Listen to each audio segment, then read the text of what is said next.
देखिए, अयोध्या का उत्सव लोगों ने देखा तो नंदी बाबा ने भी कहा, भाई हम काहे इंतजार करें।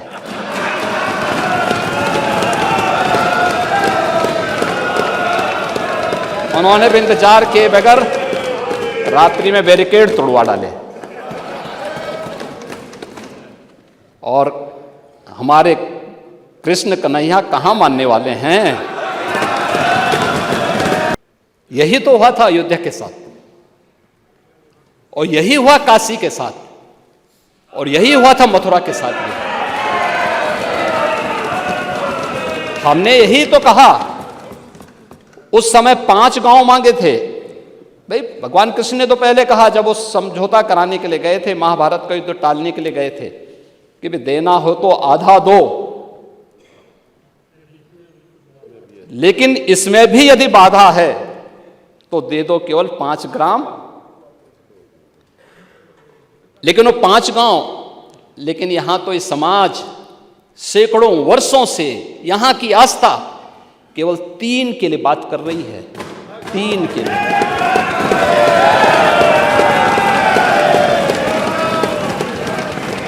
वो 3 के लिए भी इसलिए वे विशिष्ट स्थल हैं, वे सामान्य नहीं हैं। ईश्वर की अवतरण की धरती है, असामान्य नहीं है। और असामान्य यानी उसको एक सामान्य स्तर पर नहीं मान सकते, लेकिन एक जिद है। और उस जिद में जब राजनीतिक उसमें तड़का पड़ने लगता है और वोट बैंक बनाने की राजनीति होने लगती है, तो वहीं से फिर विवाद की स्थिति खड़ी होने लगती है। यानी लोक आस्था, भारत के अंदर लोक आस्था का अपमान हो, बहुसंख्यक समाज गिड़गिड़ाए, ये पहली बार देखने को मिला। उनके पीडीए में और लोग हैं, लेकिन चच्चू नहीं है। वो बेचारे हमेशा ठगे जाते हैं ऐसे ही। कब तक यह न्याय होगा पता नहीं। महाभारत क्यों, एक बार पढ़िए महाभारत। हाँ एकदम। आखिर परिवार के 3 सदस्यों के नाम थे, चच्चू के नाम क्यों नहीं था?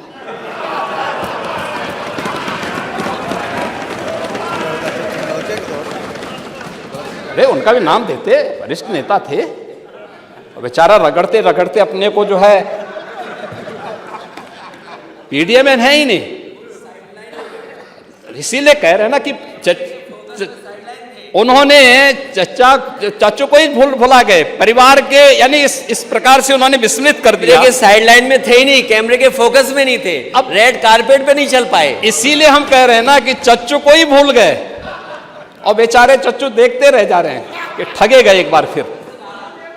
अब ये तो अगर प्रभु राम को ये लोग मानते तो चच्चू के साथ अन्याय नहीं करते, रामायण से सीखते, रामायण में सीखते, या फिर कम से कम महाभारत से ही सीख जाइए। और आप तो वैसे भी कभी कभी आपके बयान आते रहते हैं, लेकिन आप फिर भी बोलते हैं। आप आस्था के बारे में जरूर बोलते हैं। आप देखो अध्यक्ष महोदय कैमरे में क्यों नहीं थे? कैमरे के फोकस से बाहर क्यों थे? साइडलाइन क्यों थे? उसको माननीय नेता प्रतिपक्ष प्लीज आप जब बोल रहे थे कोई भी नहीं बोला ना, आपसे रिक्वेस्ट है प्लीज। कि मैं बाहें उठाकर लोगों को समझा रहा हूं कि धर्म से ही अर्थ और काम की प्राप्ति होती है, इसलिए क्यों नहीं धर्म के मार्ग पर चलते। पर कोई मेरी सुनता ही नहीं। ये केवल वेद व्यास की पीड़ा नहीं थी। 2014 के पहले पूरे देश की और 2017 के पहले पूरे उत्तर प्रदेश की भी यही पीड़ा है। हर सनातन धर्मावलंबी की आंखों में आंसू थे, हर्ष के, गौरव के, और अपनी कई पीढ़ियों को वह इस आयोजन में प्रत्यक्ष या अप्रत्यक्ष रूप से उसके साथ सहभागी बनकर के। लेकिन प्रसन्नता इस बात की भी थी कि हमने वचन निभाया और मंदिर वहीं बनाया। जो कहा सो किया, जो संकल्प लिया उसकी सिद्धि भी हुई। केवल बोलते नहीं हैं, करते भी हैं। नव्य, भव्य और दिव्य अयोध्या को देख करके भी हर व्यक्ति अभिभूत है।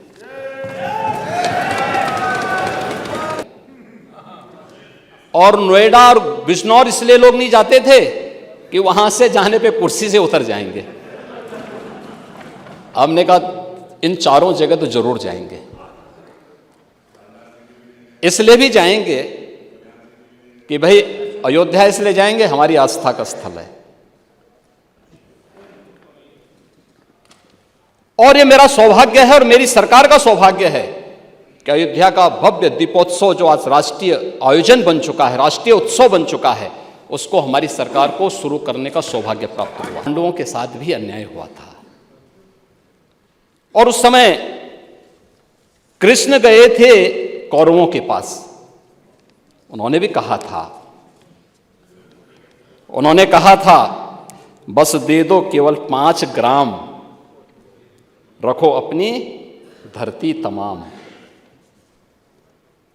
हम वही खुशी से खाएंगे, परिजन पर असी न उठाएंगे। लेकिन दुर्योधन वह भी दे न सका, आशीष समाज की ले न सका। आज उन महापुरुषों को सम्मानित करने की बजाय हम उन आक्रांताओं को महिमामंडन करें, यह देश अब स्वीकार करने को तैयार नहीं है, कतई स्वीकार नहीं होगा। और तब भी दुर्योधन ने कहा था सुच्याग्रम नेव दास्यामी बिना युद्धेन केशव, यानी सुई की नोक के बराबर भी जमीन नहीं दूंगा मैं, एक कृष्ण युद्ध के बगैर नहीं दूंगा। तो महाभारत का युद्ध तो होना ही होना था। रेन बसेरा भी अयोध्या में बन गया है और ये निषाद राज के नाम पर बन गया है।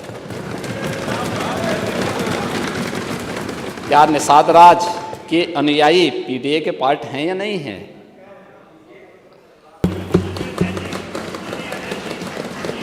था पिछड़ों के पीडीए की बार बार बात हो रही थी। हम लोग तीनों लोग पीडीए की नई परिभाषा बताना चाहते हैं। मेरी तरफ से पी का मतलब है पिछड़ों को आपसे। आप बताएं अध्यक्ष जी। सबको डर लगता है इनसे, आप पर विश्वास नहीं।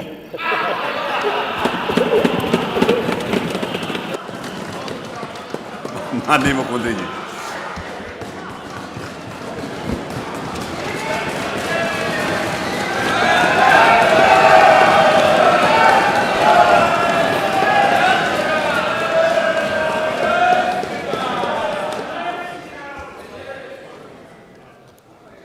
अध्यक्ष जी, मैं आभारी हूं आपका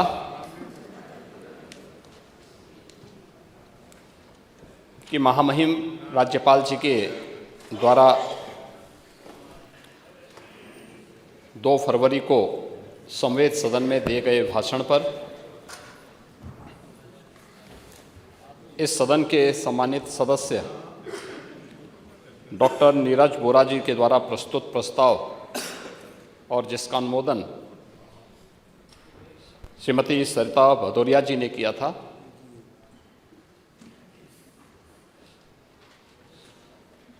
सत्ता पक्ष और विपक्ष के 100 से अधिक माननीय सदस्यों ने इस पूरी चर्चा में भाग लेने का कार्य किया है। मैं इस पूरी चर्चा में भाग लेने वाले सभी माननीय सदस्यों को हृदय से धन्यवाद देता हूं और महामहिम राज्यपाल जी के द्वारा प्रस्तुत इस अभिभाषण के प्रति उनके प्रति सादर आभार भी व्यक्त करता हूं।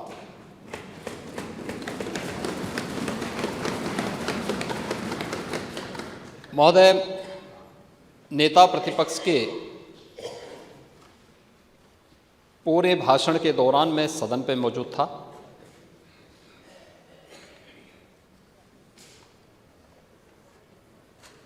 लेकिन मुझे आश्चर्य हो रहा था कि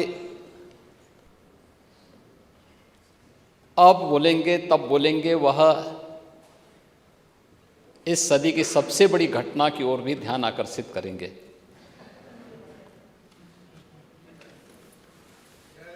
लेकिन वे केवल ध्यान ही भटकाते रहे।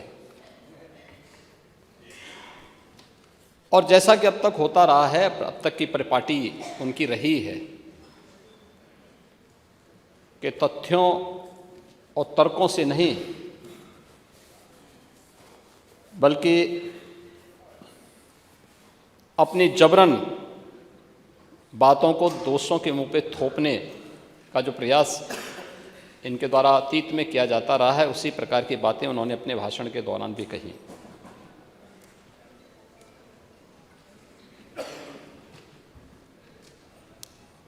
महर्षि वेदव्यास जी ने एक बात कही थी बहुत पहले, आज से 5000 वर्ष पहले। महर्षि वेदव्यास एक ऐसे ऋषि हुए भारत के, जिन्होंने भारत की ज्ञान की पूरी परंपरा को, भारत की इस धरोहर को विस्तार देकर के संहिताबद्ध करते हुए भावी पीढ़ी के लिए संरक्षित करने का कार्य किया। और इसीलिए आज भी हम देखते होंगे कि महर्षि वेदव्यास के प्रति कृतज्ञता ज्ञापित करते हुए उनकी जयंती को हम गुरु पूर्णिमा के रूप में, सनातन हिंदू धर्म के गुरु के रूप में उनको मान्यता देते हैं। हमारे यहाँ कथा परंपराओं में जो पवित्र पीठ होता है वो व्यासपीठ इसी श्रद्धेय ऋषि के प्रति कृतज्ञता ज्ञापित करने के लिए होता है। उन्होंने एक बात कही थी, महाभारत काल के 8 पीढ़ियों को उन्होंने अपनी आंखों से देखा और उसका संरक्षण किया, और उस समय के व्यवस्था को उभरते हुए उस राजवंश को भी देखा, और महाभारत युद्ध के साक्षी भी वे बने थे। उन्होंने एक बात कही थी कि ऊर्ध्वबाहुर विरोमयेश न च कश्चित् शृणोति माम धर्मार्थ अर्थस्य कामस्य स किमर्थम न सेव्यते। महर्षि वेदव्यास ने एक बात कही थी महाभारत के अंत में। उन्होंने कहा, ये उनकी व्यथा थी कि मैं बाहें उठाकर लोगों को समझा रहा हूं कि धर्म से ही अर्थ और काम की प्राप्ति होती है,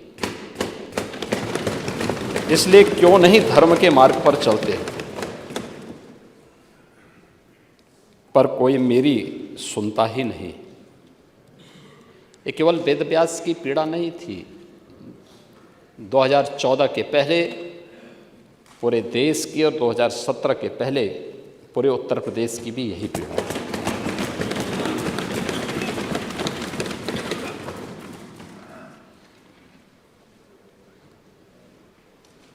दो 2017 के पहले उत्तर प्रदेश को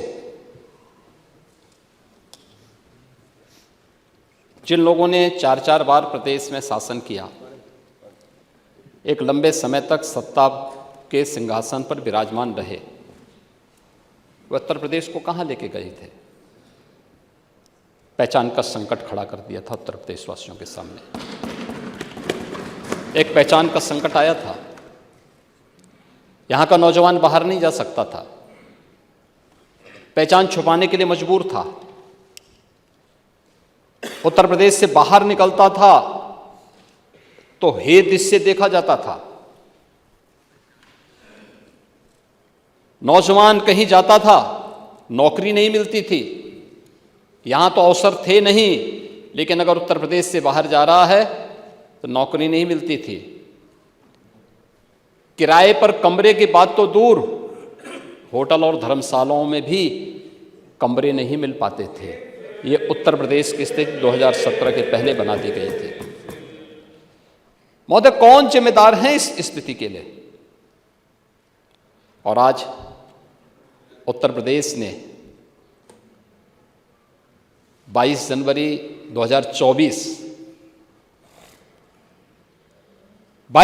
2024 की घटना को भी देखा है। पूरा देश अभिभूत था। पूरी दुनिया के अंदर हर वह व्यक्ति जो सत्य का पक्षधर है, न्याय का पक्षधर है, वह अभिभूत था, गौरवान्वित था। हर सनातन धर्मावलंबी की आंखों में आंसू थे, हर्ष के, गौरव के, और अपनी कई पीढ़ियों को वह इस आयोजन में प्रत्यक्ष या अप्रत्यक्ष रूप से उसके साथ सहभागी बनकर के अपनी पीढ़ियों के प्रति कृतज्ञता ज्ञापित भी कर रहा था और तर्पण भी अर्पित कर रहा था।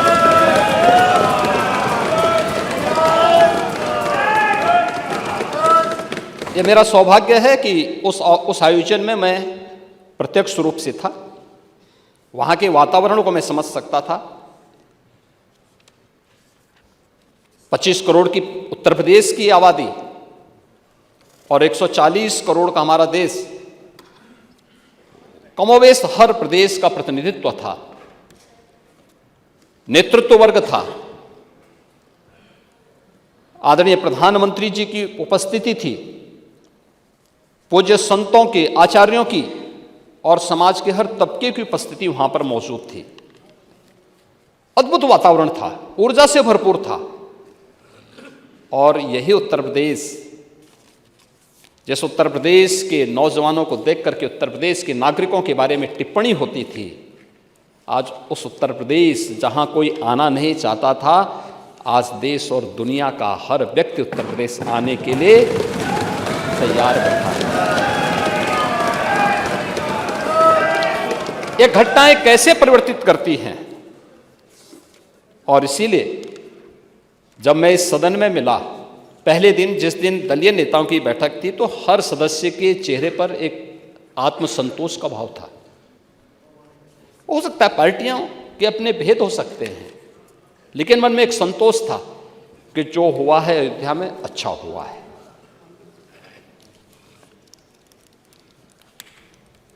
और हर व्यक्ति के मन में एक भाव था कि नहीं, अयोध्या हम सबको चलना चाहिए। यह अद्भुत, अलौकिक, अविस्मरणीय क्षण था।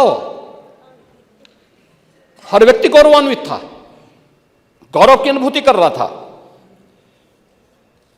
और गौरव की अनुभूति इसलिए कर रहा था कि लगभग 500 वर्षों के एक लंबे अंतराल तक चले लंबे संघर्ष, लंबी कवायद, लंबा वाद विवाद, सर्वानुमति के साथ उसका समाधान का रास्ता निकला और पूरे देश की जनभावनाओं के अनुरूप आज रामलला के भव्य मंदिर के निर्माण का मार्ग प्रशस्त न केवल हुआ है, बल्कि रामलला वहां प्रत्यक्ष रूप से विराजमान भी हुए और सबकी उपस्थिति।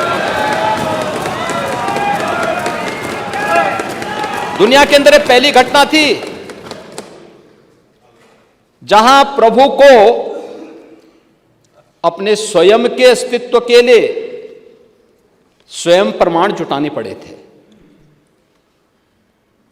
स्वयं प्रमाण जुटाने पड़े थे। लेकिन राम की मर्यादा हमें धैर्य की प्रेरणा देती है। उस धैर्य के साथ जो 500 वर्षों के एक लंबे अंतराल को सनातन हिंदू धर्मावलंबियों ने व्यतीत किया, ये वे धैर्य उस प्रसन्नता के रूप में, दीपोत्सव के रूप में, आतिशबाजी के रूप में 22 जनवरी को पूरे हिंदुस्तान के अंदर और दुनिया के अंदर जहां कहीं भी हम देख रहे थे, हर ओर से एक ही आवाज आ रही थी। यह अद्भुत क्षण था और हमें प्रसन्नता इस बात की थी, हम अंतःकरण से प्रसन्नता इस बात की थी कि प्रभु तो विराजमान हुए हैं, उनके भव्य और दिव्य प्रतिमा की प्राण प्रतिष्ठा का कार्यक्रम संपन्न हुआ है, भारत के गौरव की प्राण प्रतिष्ठा का कार्यक्रम संपन्न हुआ है। लेकिन प्रसन्नता इस बात की भी थी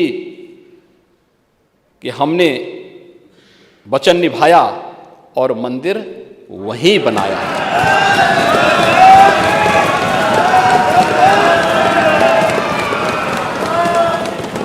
जो कहा सो किया, जो संकल्प लिया उसकी सिद्धि भी हुई। केवल बोलते नहीं हैं, करते भी हैं। और आज नव्य, भव्य और दिव्य अयोध्या को देख करके भी हर व्यक्ति अभिभूत है।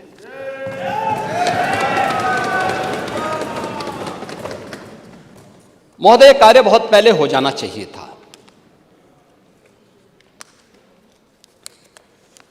हम मानते हैं मंदिर का विवाद न्यायालय में था,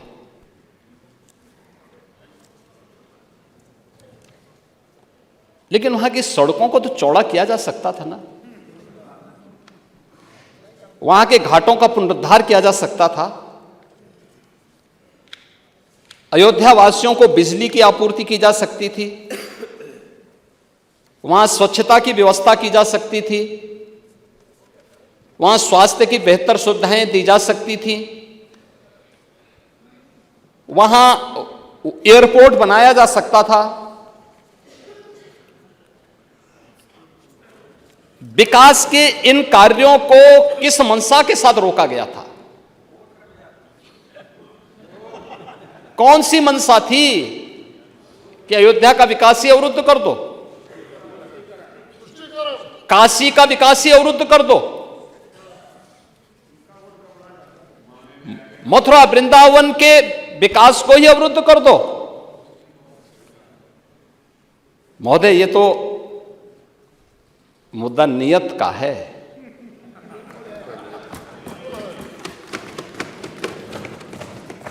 हमारी आस्था थी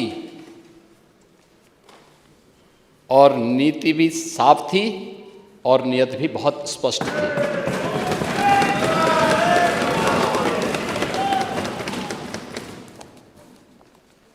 हमने बिना रुके, बिना डिगे, बिना झुके हम लोग अयोध्या भी गए, प्रदेश के हर जनपद में गए। अगर मैं अयोध्या और काशी गया हूं तो नोएडा और बिजनौर भी गया हूं। अयोध्या को इसलिए अभिषिक्त कर दिया गया था कि वोट बैंक कट जाएगा, और नोएडा और बिजनौर इसलिए लोग नहीं जाते थे कि वहां से जाने पे कुर्सी से उतर जाएंगे। हमने कहा इन चारों जगह तो जरूर जाएंगे। इसलिए भी जाएंगे कि भाई अयोध्या इसलिए जाएंगे, हमारी आस्था का स्थल है, और ये मेरा सौभाग्य है और मेरी सरकार का सौभाग्य है कि अयोध्या का भव्य दीपोत्सव जो आज राष्ट्रीय आयोजन बन चुका है, राष्ट्रीय उत्सव बन चुका है, उसको हमारी सरकार को शुरू करने का सौभाग्य प्राप्त हुआ। हम लोगों ने शुरू किया। आज वो एक नित्य नए प्रतिमान स्थापित कर रहा है। अयोध्या को उसकी एक पहचान दिलाई गई। अयोध्या भी हम लोग गए, कोई संकोच नहीं किया। लोग बोलते थे कि मामला, हमने कहा विवाद एक स्थल विशेष का होगा, न्यायालय में सुनवाई हो रही है, लेकिन अयोध्या का विकास और वहां की जनता को, वहां आने वाले श्रद्धालुओं को आप वंचित कैसे कर सकते हैं सुविधाओं से? हम लोग गए। नोएडा और बिजनौर के भी बारे में मुझे बताया गया कि मुख्यमंत्री नहीं जाते। मैंने कहा क्यों? कहा कि मुख्यमंत्री उतर जाते हैं। तो मैंने कहा जो कल होना है वो आज हो जाए, अच्छा है, लेकिन मैं जाऊंगा जरूर। मैं दोनों जगह भी गया। जब व्यक्ति स्वयं शाश्वत नहीं है तो फिर कुर्सी किसकी शाश्वत रहेगी? वो जरूर जाए, लेकिन जाऊंगा जरूर, क्योंकि नोएडा भी उत्तर प्रदेश का पार्ट है और बिजनौर भी उत्तर प्रदेश का पार्ट है। मैं जरूर जाऊंगा। लेकिन हम लोगों ने कोई भेद नहीं किया। लेकिन महोदय, अयोध्या नगरी को प्रतिबंधों और कर्फ्यू के दायरे में जरूर लाया गया था पिछली सरकारों के समय। सदियों तक अयोध्या कुत्सित मनसा के लिए अभिषिक्त थी, एक सुनियोजित तिरस्कार भी झेलती रही।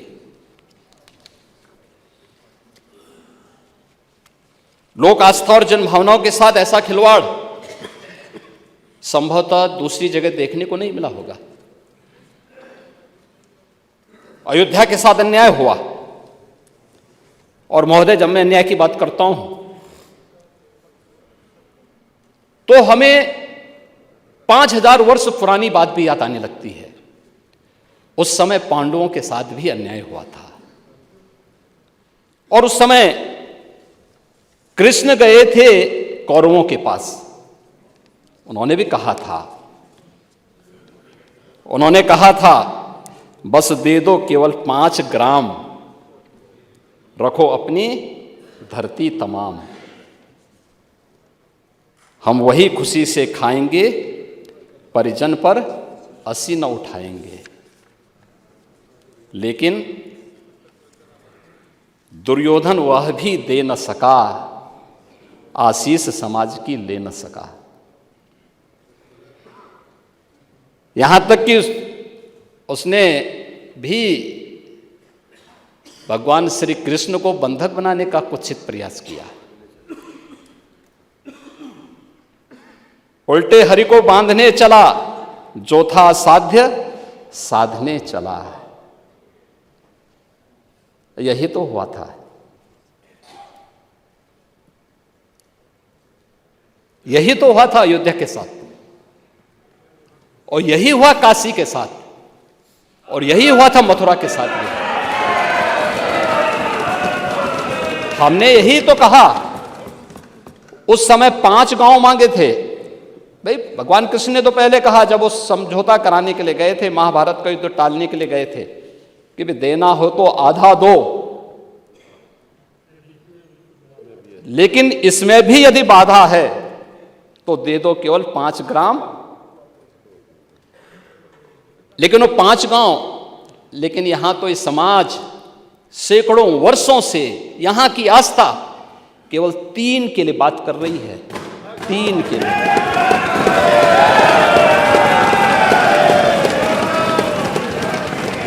वो 3 के लिए भी इसलिए वे विशिष्ट स्थल हैं, वे सामान्य नहीं हैं। ईश्वर की अवतरण की धरती है, असामान्य नहीं है। और असामान्य यानी उसको एक सामान्य स्तर पर नहीं मान सकते, लेकिन एक जिद है, और उस जिद में जब राजनीतिक उसमें तड़का पड़ने लगता है और वोट बैंक बनाने की राजनीति होने लगती है, तो वहीं से फिर विवाद की स्थिति खड़ी होने लगती है।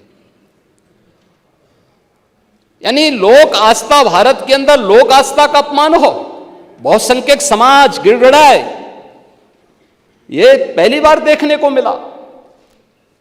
दुनिया देख रही, स्वतंत्र भारत में काम पहली बार पहले होना चाहिए था, 1947 में प्रारंभ होना चाहिए था।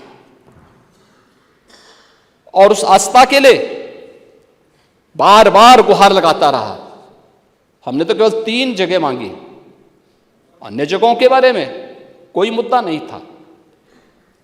अयोध्या के लिए, और देखिए अयोध्या का उत्सव लोगों ने देखा तो नंदी बाबा ने भी कहा, भाई हम काहे इंतजार करें।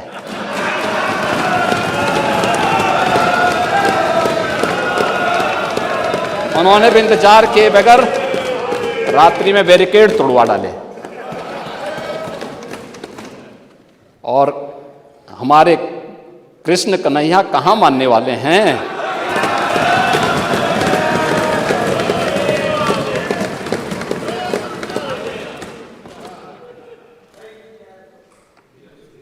विदेशी आक्रांताओं ने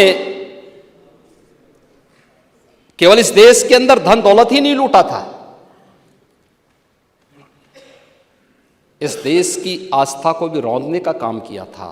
दुर्भाग्य है, आजादी के बाद उन विदेशी आक्रांताओं को महिमामंडित करने के कुत्सित प्रयास हुए अपने वोट बैंक के लिए, अपने वोट बैंक के लिए। भारत का हर नागरिक, मुझे बहुत अच्छा लगा, मैंने एक दिन सुप्रीम कोर्ट की एक अधिवक्ता, संभवतः मैं उसका नाम जान नहीं पा रहा हूं, लेकिन कुछ संभवतः कोई सूबई खान है, उन्होंने उनका एक वक्तव्य मैं सुन रहा था और बहुत अच्छा वक्तव्य उन्होंने कहा, देखिए हम सब सनातन धर्मावलंबी हैं, हाँ मेरा मजहब इस्लाम हो सकता है, वो मेरी उपासना विधि है, मेरा मजहब है, लेकिन जन्म से हम सनातनी भारतीय हैं।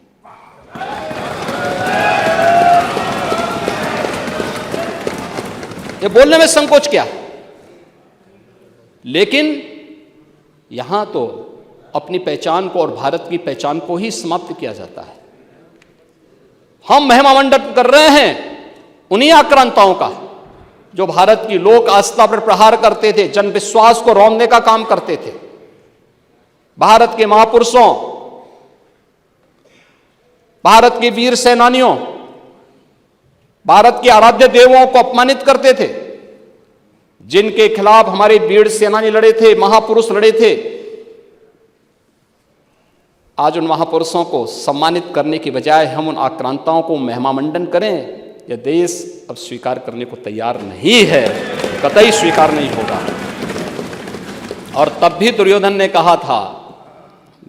कहा था सुच्याग्रम नेव दास्यामी बिना युद्धेन केशव, यानी सुई की नोक के बराबर भी जमीन नहीं दूंगा मैं, एक कृष्ण युद्ध के बगैर नहीं दूंगा। तो महाभारत का युद्ध तो होना ही होना था। क्या हुआ, पूरा कौरव पक्ष से ही स्वाहा हो गया, समाप्त।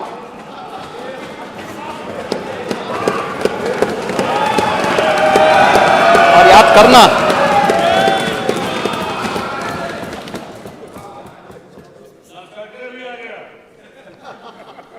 लाक्षागृह का तो अपना इतिहास है, लाक्षागृह का तो इतिहास है।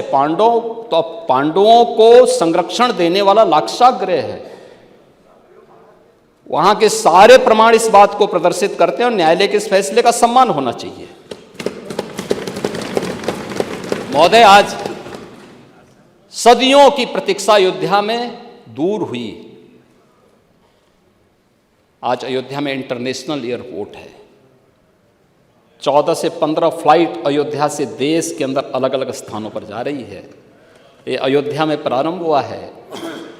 जो अयोध्या को पहले छूना नहीं चाहते थे, आज अयोध्या इंटरनेशनल एयरपोर्ट देने वाला देश का एक प्रमुख राज्य और देश के 4 इंटरनेशनल एयरपोर्ट के साथ उत्तर प्रदेश अपने 9 एयरपोर्ट को क्रियाशील कर चुका है और 10 और को हम क्रियाशील करने जा रहे हैं बहुत सी।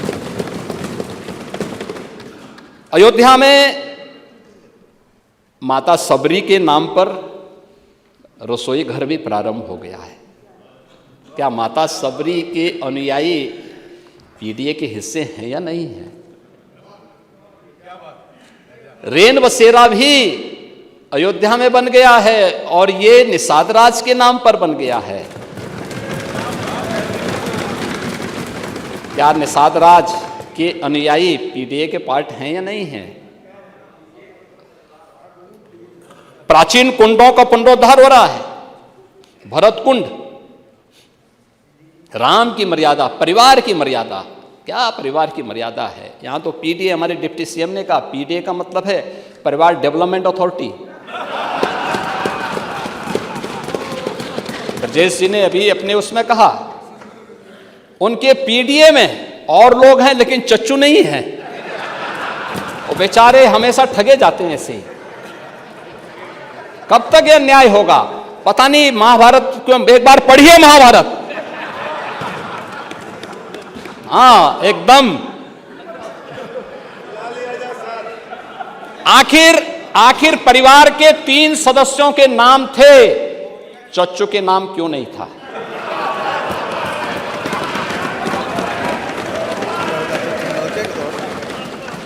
अरे उनका भी नाम देते, वरिष्ठ नेता थे। बेचारा रगड़ते रगड़ते अपने को जो है पीडीए में है ही नहीं, इसीलिए कह रहे हैं ना कि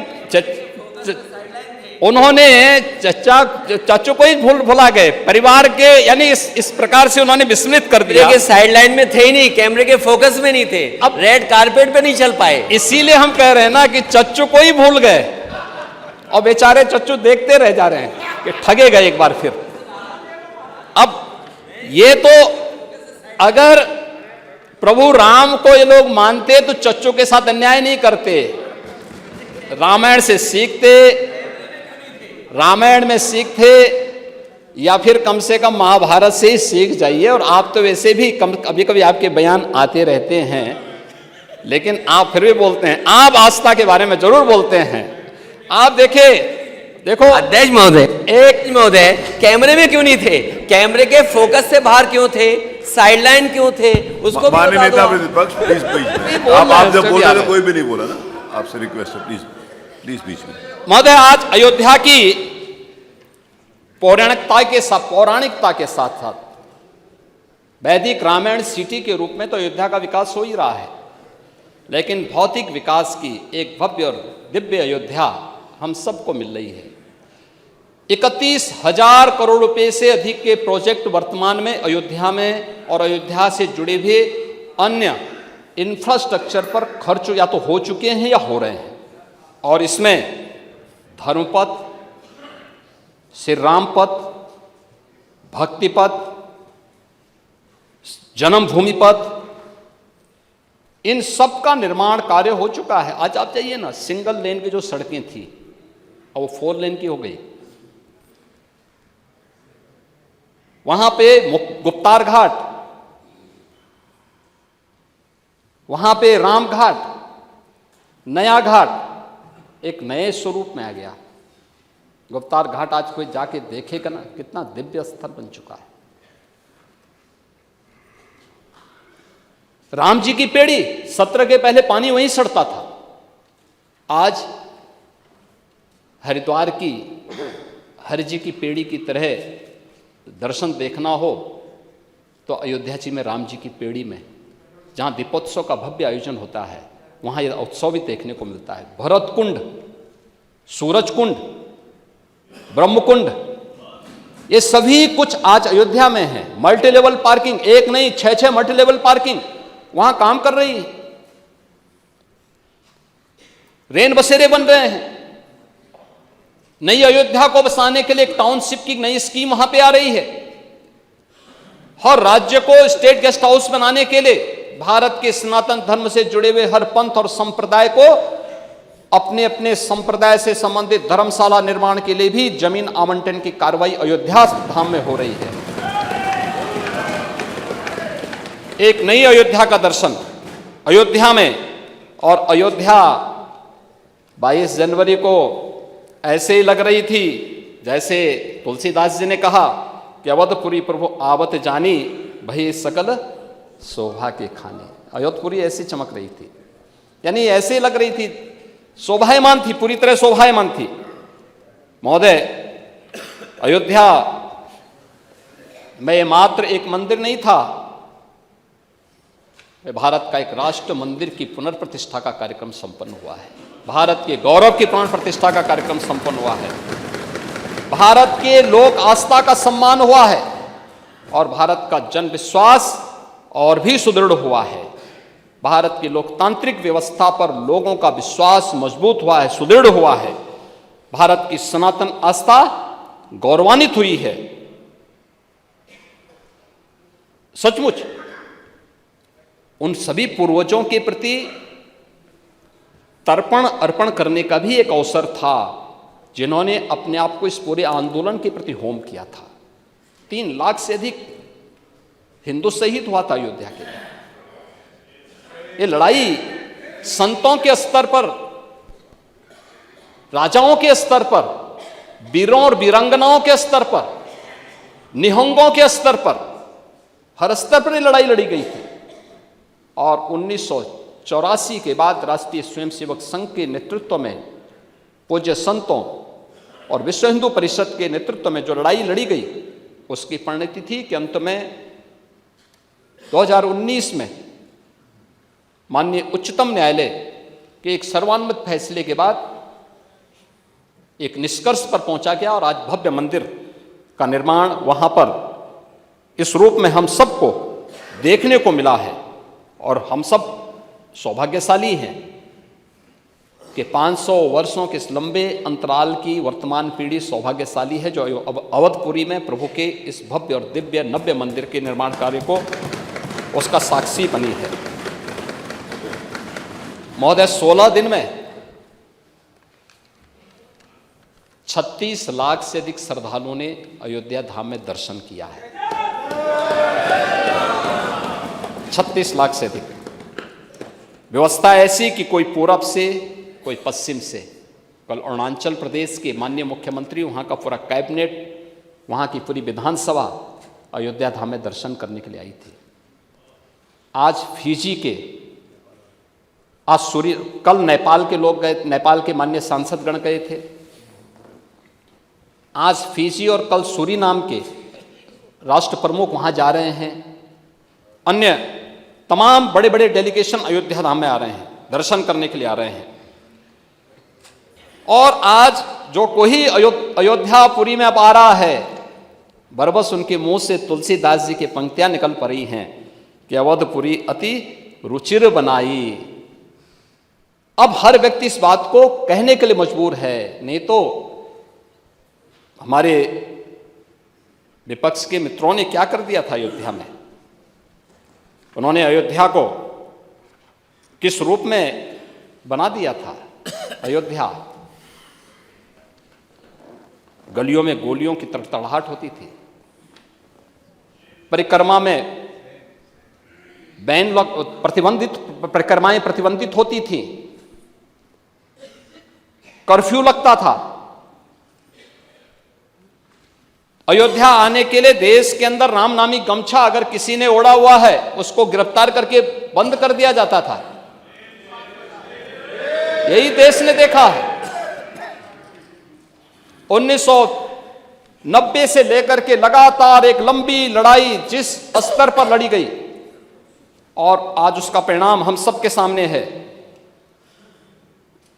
कि आज अयोध्या में हम इस बात के लिए आश्वस्त कर सकते हैं, अब ये भव्य और दिव्य नव्य अयोध्या जिस रूप में आई है, ये हर भारतवासी को तो अपनी ओर आकर्षित करेगी, हर सनातन धर्मावलंबी को आकर्षित करेगी ही। देश के टूरिस्ट डेस्टिनेशन का, दुनिया का सबसे बड़ा केंद्र और दुनिया की सांस्कृतिक राजधानी बनने की ओर अग्रसर होगा। अयोध्यापुरी को उस रूप में विकसित करने की एक नई तैयारी सरकार के द्वारा प्रारंभ की गई है और उस ओर महामहिम राज्यपाल जी ने ध्यान आकर्षित भी किया है। हम इस बात के लिए कह सकते हैं अब अयोध्या में कोई परिक्रमा में प्रतिबंध नहीं लगा सकता, क्योंकि 5 कोसी, 14 कोसी और 84 कोसी परिक्रमा को हम बहुत भव्य स्वरूप देने जा रहे हैं।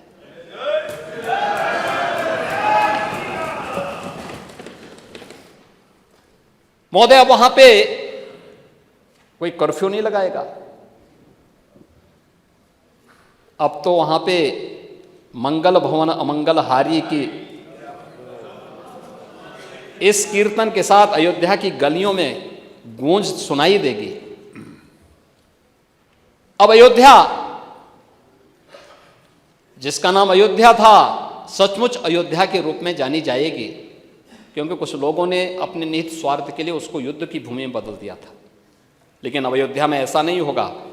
लेकिन हम आश्चर्यचकित थे कि जब यहाँ पे मेरे सहयोगी संसदीय कार्य मंत्री जी ने अयोध्या से संबंधित 500 वर्षों की इस प्रतीक्षा से संबंधित संकल्प को इस सदन में रखा था, तो संकल्प पे भी कुछ सदस्यों ने विरोध में अपना विरोध व्यक्त करने का प्रयास किया था। मौजूद पूरा देश आह्लादित हो,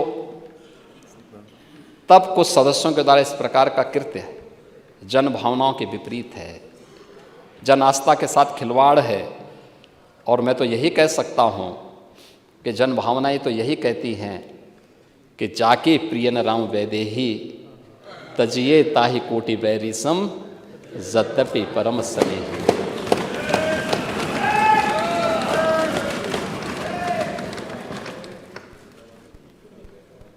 तब कर्फ्यू का सन्नाटा था, आज अयोध्या मंगल भवन मंगलहारी की ध्वनि से गुंजायमान हो रही है। तब की सरकार ने अयोध्या की उपेक्षा की थी और आज हमसे पूरा भारत एक नई अपेक्षा रखता है और उस नई अपेक्षा के साथ आज अयोध्या आप सबको भी अयोध्या के लिए प्रभु के दर्शन करने के लिए आमंत्रित करती है। सभी को, पूरे सदन को, मान्य सदन को, पर वो तो सबके हैं, वो तो भक्त वत्सल हैं, सबके हैं और हम सबको वहाँ जाना चाहिए अयोध्या में, क्योंकि तो भारत आ रहा है वहाँ पे, पूरा देश आ रहा है, पूरी दुनिया आना चाहती है अयोध्या। महोदय, महामहिम राज्यपाल जी ने अपने अभिभाषण की शुरुआत ही यहाँ से की, लेकिन हमारे नेता प्रतिपक्ष ने एक भी शब्द उस पर नहीं बोले, एक भी शब्द नहीं बोले। आज भी उनको वोट की चिंता है, यानी राज्य की चिंता नहीं है, वोट की चिंता है, गौरव की चिंता नहीं थे प्रदेश और देश की, लेकिन वोट की चिंता जरूर है। और ये वोट बैंक की चिंता बड़ी खतरनाक व्यथा है ये, और उस व्यथा को जो महर्षि वेदव्यास ने व्यक्त की थी, उसी व्यथा की ओर मैं ध्यान आकर्षित कर रहा था।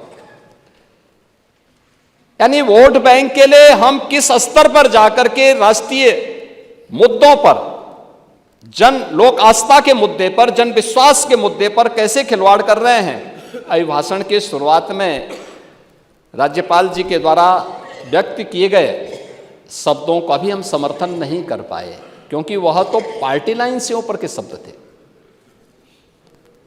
उसके प्रति तो पूरे सदन को संवेद स्तर से उसका समर्थन करना चाहिए था, लेकिन वह नहीं हो पाया। महोदय, महामहिम राज्यपाल जी ने माघ मेले की भी चर्चा की और अभिभाषण में बात कही कि माघ मेला को हम 2025 के प्रयागराज महाकुंभ के पूर्व के रिहर्सल के रूप में देख करके उसके अनुसार रणनीति भी बना रहे हैं और सरकार सचमुच उसके अनुरूप कार्य योजना को लेकर के आगे बढ़ी है।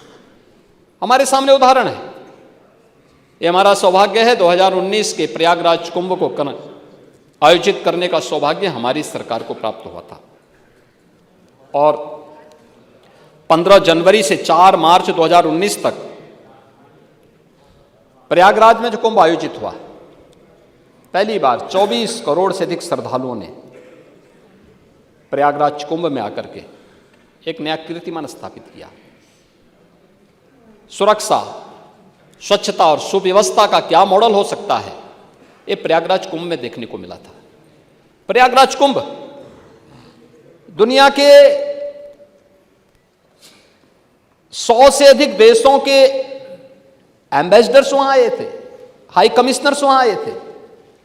इतने बड़े जमावड़े को देख करके, इतने बड़े श्रद्धालुओं के समूह को देख करके अभिभूत थे। तमाम देशों के राष्ट्राध्यक्ष आए थे। आदरणीय प्रधानमंत्री जी के मार्गदर्शन में जो वहां व्यवस्था बनाई गई थी, सबने उसकी सराहना की और मौनी अमावस्या के दिन 5 करोड़ श्रद्धालुओं ने प्रयागराज में संगम तट पर स्नान किया था। पहली बार आजादी के बाद प्रयागराज में अक्षय वट का दर्शन श्रद्धालुओं के लिए खोला गया। सरस्वती कूप के दर्शन श्रद्धालुओं ने किए।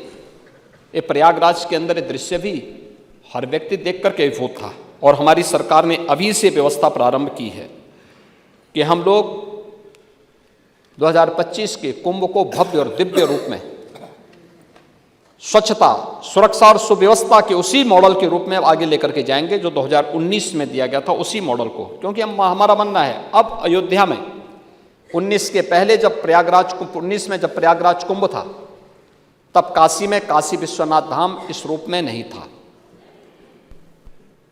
मां विंध्यवासिनी का धाम इस रूप में नहीं था। चित्रकूट इस रूप में नहीं था, अयोध्या धाम इस रूप में नहीं था, नैमिषारण्य इस रूप में नहीं था।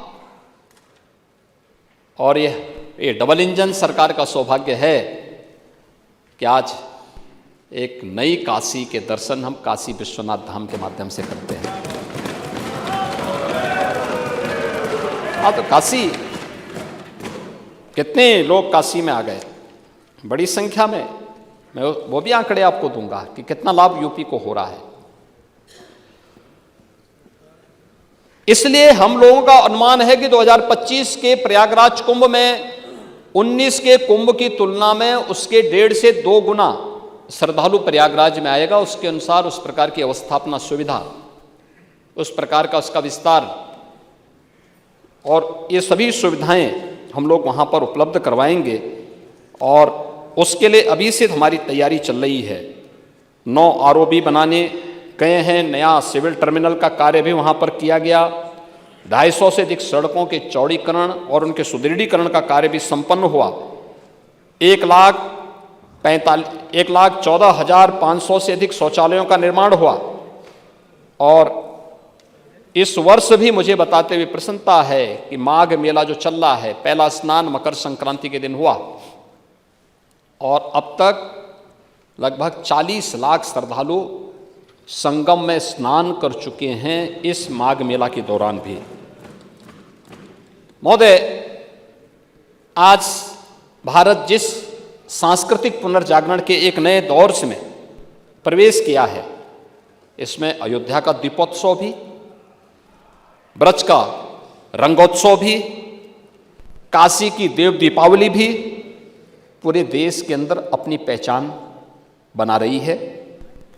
अयोध्या जी तीर्थ विकास परिषद, देवपाटन तीर्थ विकास परिषद, ब्रज तीर्थ विकास परिषद, विंध्यधाम तीर्थ विकास परिषद, सुख तीर्थ विकास परिषद, चित्रकूट धाम तीर्थ विकास परिषद, नैमिष धाम तीर्थ विकास परिषद, ये सभी गठित करके इन सभी धार्मिक और आध्यात्मिक केंद्रों के सुनियोजित विकास को, उनके भौतिक, उनके आध्यात्मिक, उनके धार्मिक विकास को एक व्यवस्थित तरीके से आगे बढ़ाने का कार्य सरकार कर रही है।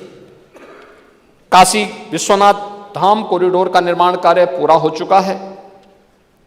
मां अन्नपूर्णा की प्रतिमा 100 वर्ष के बाद फिर से काशी विश्वनाथ धाम में वहां पर पुनर्स्थापित हो चुकी है।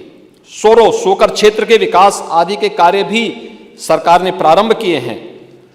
कहीं रामायण पथ का काम, कहीं बौद्ध परिपथ का कार्य, आध्यात्मिक परिपथ का कार्य, शक्ति परिपथ का कार्य और ब्रज परिपथ का, बुंदेलखंड परिपथ और महाभारत परिपथ के कार्य को भी उत्तर प्रदेश का पोटेंशियल है, इन सब पर सरकार व्यवस्थित तरीके से कार्य कर रही है। और इसका परिणाम क्या है कि पिछले वर्ष 6 करोड़ यानी लगभग 6.5 करोड़ श्रद्धालु अकेले काशी विश्वनाथ धाम का दर्शन किया है गत वर्ष अकेले काशी में। मथुरा वृंदावन में 6 करोड़ से अधिक लोगों ने दर्शन किया। नैमिषारण्य में 10 लाख श्रद्धालु आए। और सरकार के जो अन्य फोकस सेक्टर रहे हैं, बुंदेलखंड में 2 करोड़ 55 लाख श्रद्धालुओं ने, बुद्धिस्ट सर्किट में लगभग 30 लाख टूरिस्ट ने और सुख तीर्थ में भी लगभग 10 लाख श्रद्धालु अलग अलग समय में आकर के उन्होंने वहाँ की बदलते हुए नए प्रवेश में अपने आप को सुरक्षित भी और नए भारत के एक नए उत्तर प्रदेश में उन्होंने कुछ नया अनुभव किया है।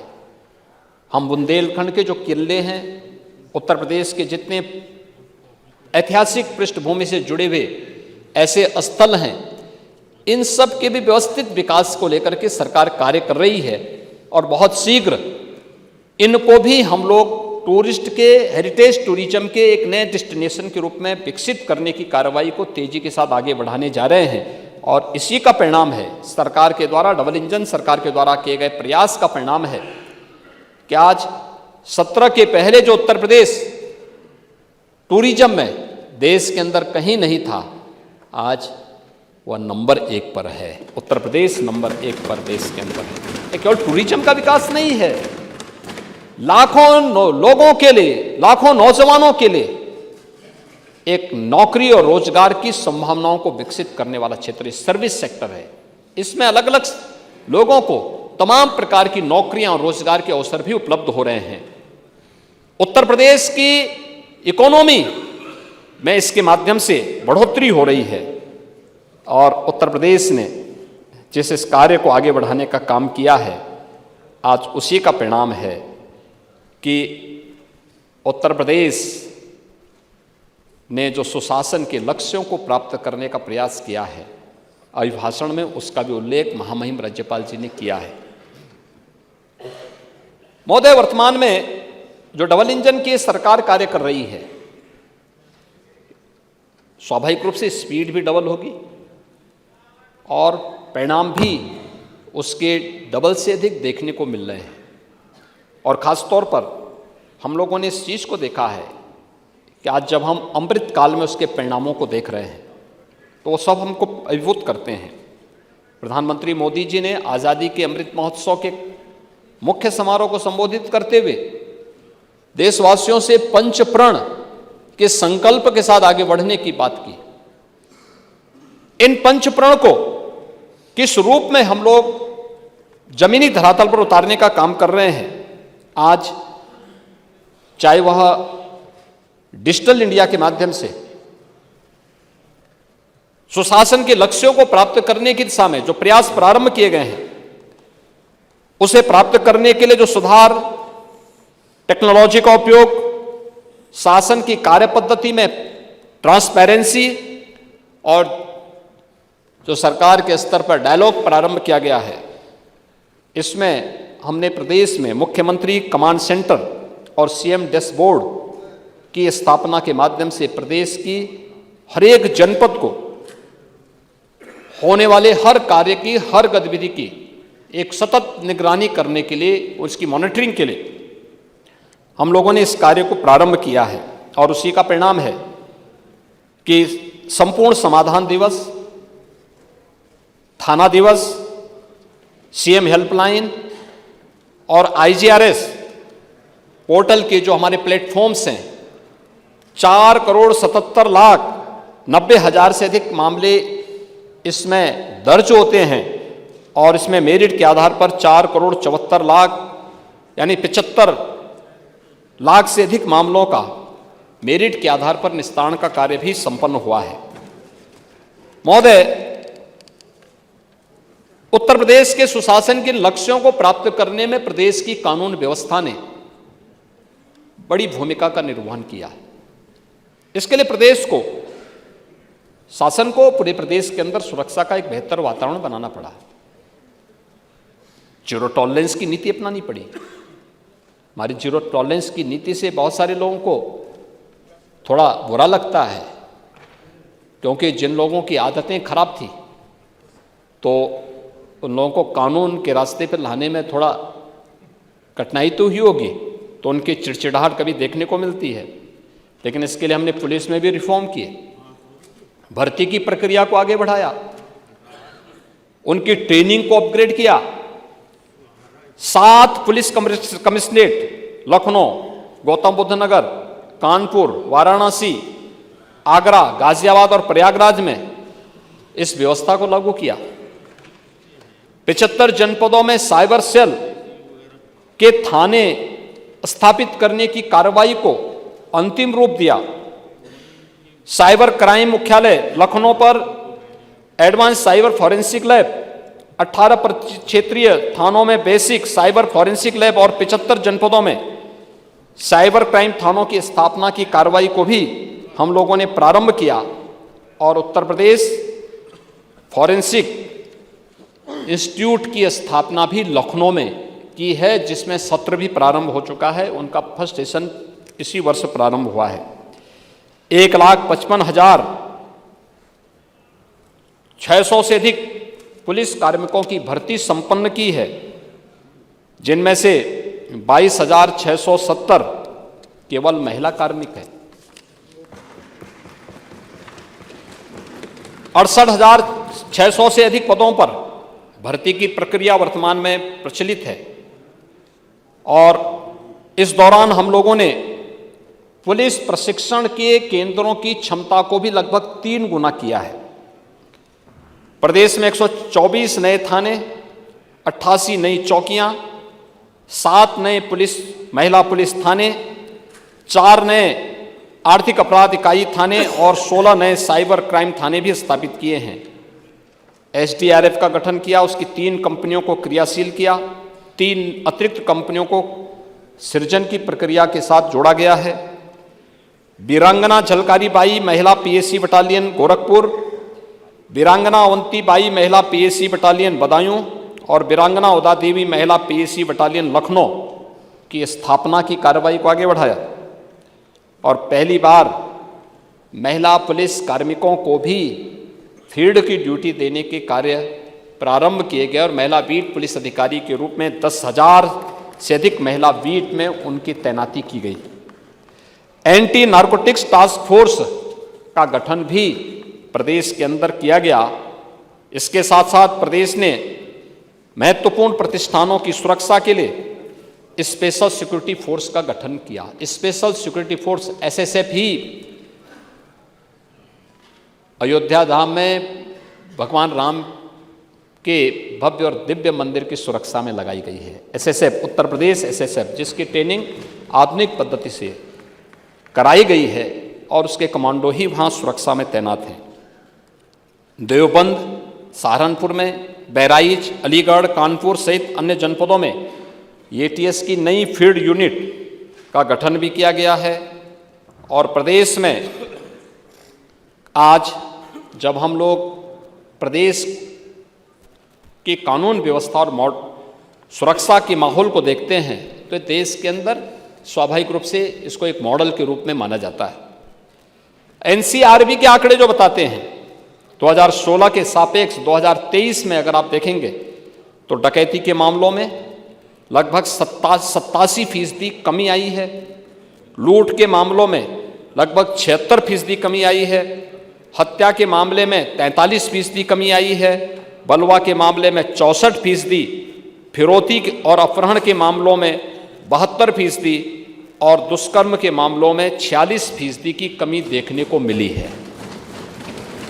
महोदय, ये NCRB के आंकड़े हैं और ये तब हैं जब किसी भी व्यवस्था को यहाँ पर कहीं भी पूरी ट्रांसपेरेंसी के साथ में, अगर आप देखेंगे जो हमारे नेता प्रतिपक्ष एक बात को यहाँ पे कह रहे थे और ख़ास तौर पर उन्होंने एक चीज़ की यहाँ पे चर्चा की कि प्रदेश के अंदर रिस्पांस टाइम, यानी ये कह रहे थे कि हमने डायल 100 बनाया, आपने उसका नाम बदल दिया। पूरे देश के अंदर डायल 100 को डायल 112 के रूप में बदला गया है और एक इंटीग्रेटेड कमांड सेंटर के माध्यम से पूरे देश की इस व्यवस्था को संचालित करने की कार्रवाई को आगे बढ़ाया गया है। इसमें 2017 के पहले जो रिस्पांस टाइम था डायल 100 का, वह 25 मिनट 42 सेकंड का था।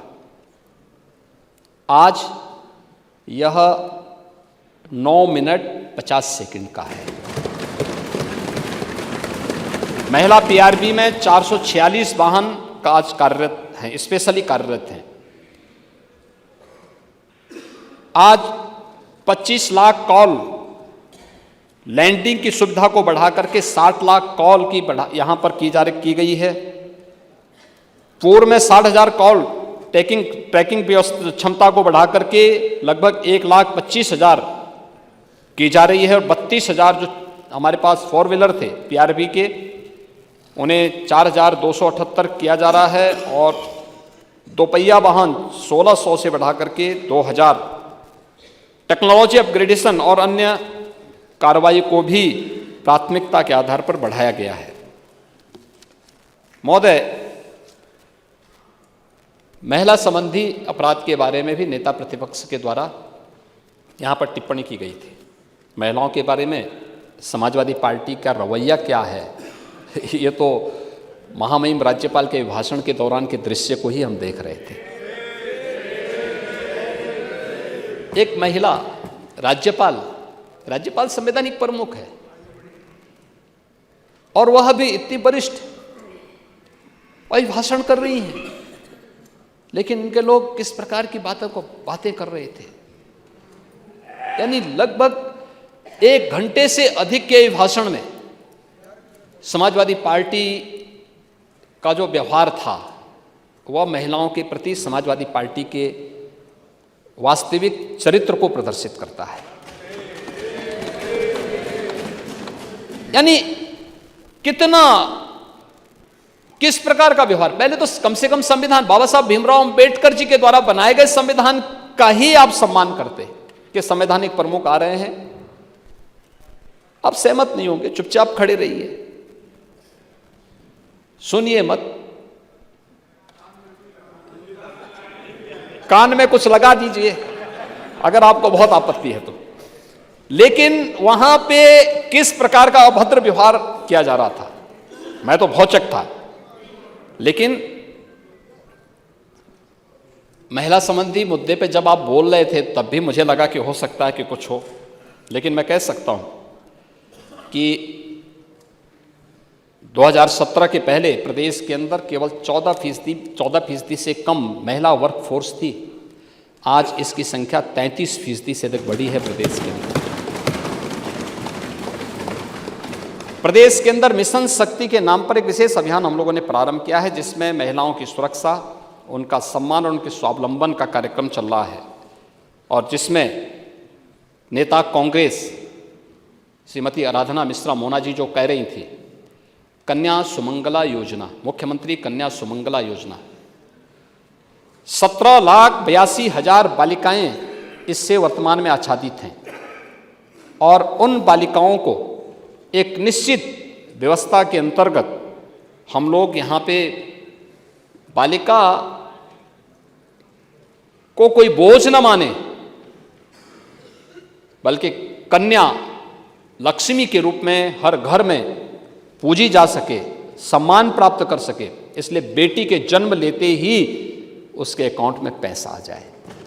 मुख्यमंत्री कन्या सुमंगला योजना इस व्यवस्था के साथ, और अब 15,000 से इस राशि को बढ़ा के 25,000 कर दिया गया है।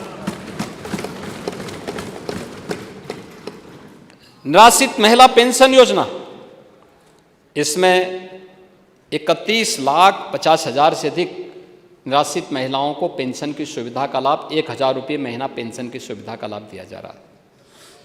मातृवंदना योजना, 55 लाख माताएं इससे लाभान्वित हुई हैं।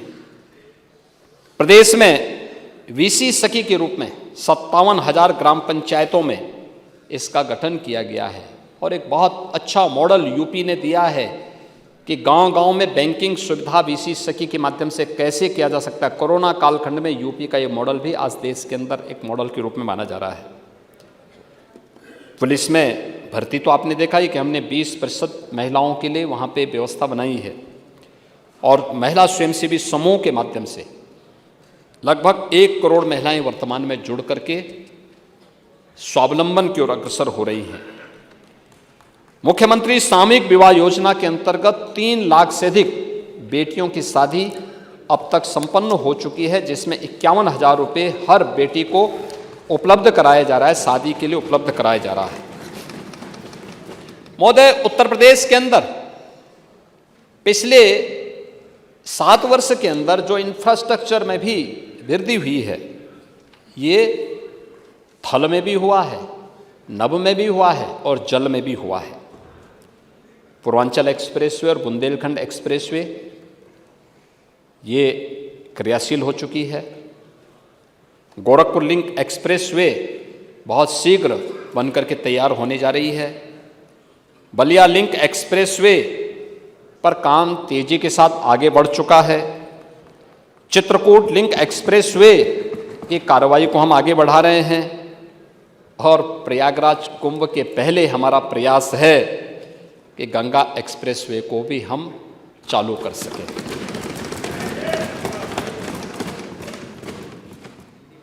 आज महोदय, नेता प्रतिपक्ष इस बात को कह रहे थे कि एक्सप्रेसवे में लखनऊ कानपुर ग्रीनफील्ड एक्सप्रेसवे, ये एलिवेटेड जो एक्सप्रेसवे है ये भारत सरकार के सहयोग से बन रही है। इसके अलावा बलिया लिंक एक्सप्रेसवे ये भारत सरकार के सहयोग से प्राप्त बन रही है। प्रदेश के अंदर जो विभिन्न जनपदों में हम लोगों ने इस कार्य को आगे बढ़ाने का काम किया है, लगभग 4 लेन की 1235 ऐसे प्रोजेक्ट हैं जिसको पिछले 7 वर्ष के अंदर आगे बढ़ाया गया है और जो ये बेहतरीन कनेक्टिविटी प्रदेश के अंदर, यहाँ पर प्रदेश के अंदर संपन्न हुई है। प्रदेश के अंदर एयरपोर्ट 16 डोमेस्टिक और 5 इंटरनेशनल एयरपोर्ट के साथ बहुत शीघ्र उत्तर प्रदेश 21 एयरपोर्ट वाला देश का पहला राज्य बनने जा रहा है। 17 के पहले 2 एयरपोर्ट मामूली यानी चलते थे, लखनऊ और वाराणसी के, ये फुल्ली क्रियाशील थे, शेष आंशिक थे, कभी कभी एक फ्लाइट आ जाती थी। लेकिन आज 9 एयरपोर्ट पूरी तरह क्रियाशील हो चुके हैं, 10 एयरपोर्ट पूरी तरह क्रियाशील हो चुके हैं, 10-11 की स्वीकृति मिल चुकी है, किसी भी दिन हम उनको प्रारंभ करने जा रहे हैं। प्रदेश में आज जो हमारे 10 एयरपोर्ट हैं, इनमें 150 फ्लाइट 75 से अधिक डेस्टिनेशन तक हवाई सेवा उत्तर प्रदेश से प्रदान कर रही हैं और 16-17 की तुलना में हवाई यात्रियों की संख्या में लगभग 100 गुना से अधिक वृद्धि हुई है। प्रदेश के अंदर लैंडलॉक्ड स्टेट है, लेकिन इनलैंड वाटरवे का इस्तेमाल किया गया। यहाँ की नदियाँ, सदा नीरा नदियाँ, वर्ष भर इसमें पानी रहता है,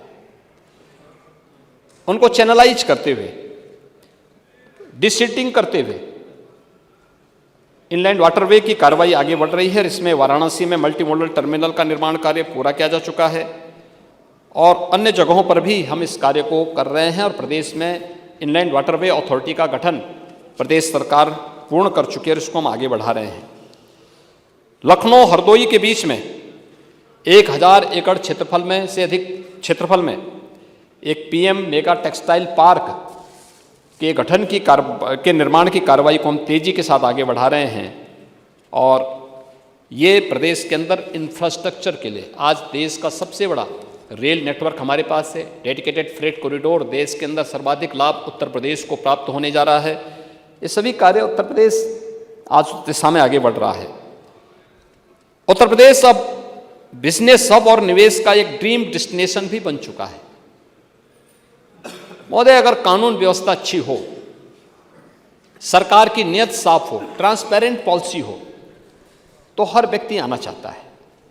देश और दुनिया आपकी ओर आना चाहेगी और आज उसी का परिणाम है कि जब हम लोगों ने ग्लोबल इन्वेस्टर समिट 2023 आयोजित किया था, लगभग 40 लाख करोड़ रुपए के निवेश प्रस्ताव प्राप्त हुए थे और मैं नेता प्रतिपक्ष को और दलीय जितने भी हमारे नेता विरोधी पक्ष में अलग अलग हैं, सभी सहयोगी दलों से मैं कहूँगा 19 फरवरी को, इसी 19 फरवरी को आदरणीय प्रधानमंत्री जी के कर कमलों से इनमें से 10 लाख करोड़ रुपए से अधिक के निवेश प्रस्ताव को ग्राउंड ब्रेकिंग हम लोग कराने जा रहे हैं, इसी लखनऊ में आयोजन करने जा रहे हैं।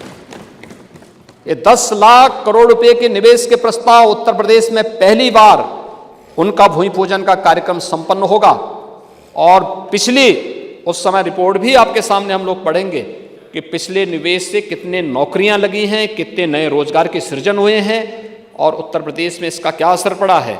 ये आपने अगर संभवतः इकोनॉमिक टाइम्स की ये रिपोर्ट 3 फरवरी की पढ़ी होती, जिसमें उन्होंने तमिलनाडु के तिरुपुर जिले की एक बात लिखी थी, पढ़ी होगी ना, जिसमें उन्होंने इस बात को कहा था कि वहाँ पे उत्तर प्रदेश के 2 लाख से अधिक लोग काम करते थे और पिछले 7 वर्ष के अंदर उत्तर प्रदेश के अंदर निवेश का जो माहौल बना, जो नए उद्योग आए, आज उनमें से 60,000 से अधिक लोग वापस यूपी में जा चुके हैं, जिनको यूपी में ही काम मिल चुका है। ये नया उत्तर प्रदेश है और इस नए उत्तर प्रदेश की इस गाथा को आपको भी स्वीकार करना चाहिए। और इसमें आप यहाँ के सीएम रहे हैं, वो ठीक है, भविष्य के तो उसमें सभी लोगों ने प्रश्न आप पे खड़ा कर दिया है। जब चाचा ही आप पे आशीर्वाद नहीं बरसा रहे हैं तो औरों का आशीर्वाद क्या मिल पाएगा। लेकिन कम से कम आपको इस बात पर गौरव की अनुभूति होनी चाहिए कि जिस उत्तर प्रदेश ने आपको मुख्यमंत्री के रूप में स्वीकार किया था कभी, आज उत्तर प्रदेश प्रगति कर रहा है, तो आपको तो खुश होना चाहिए, हर व्यक्ति को खुश होना चाहिए। हाँ? नहीं, चाचा तो आज भी साथ में हैं।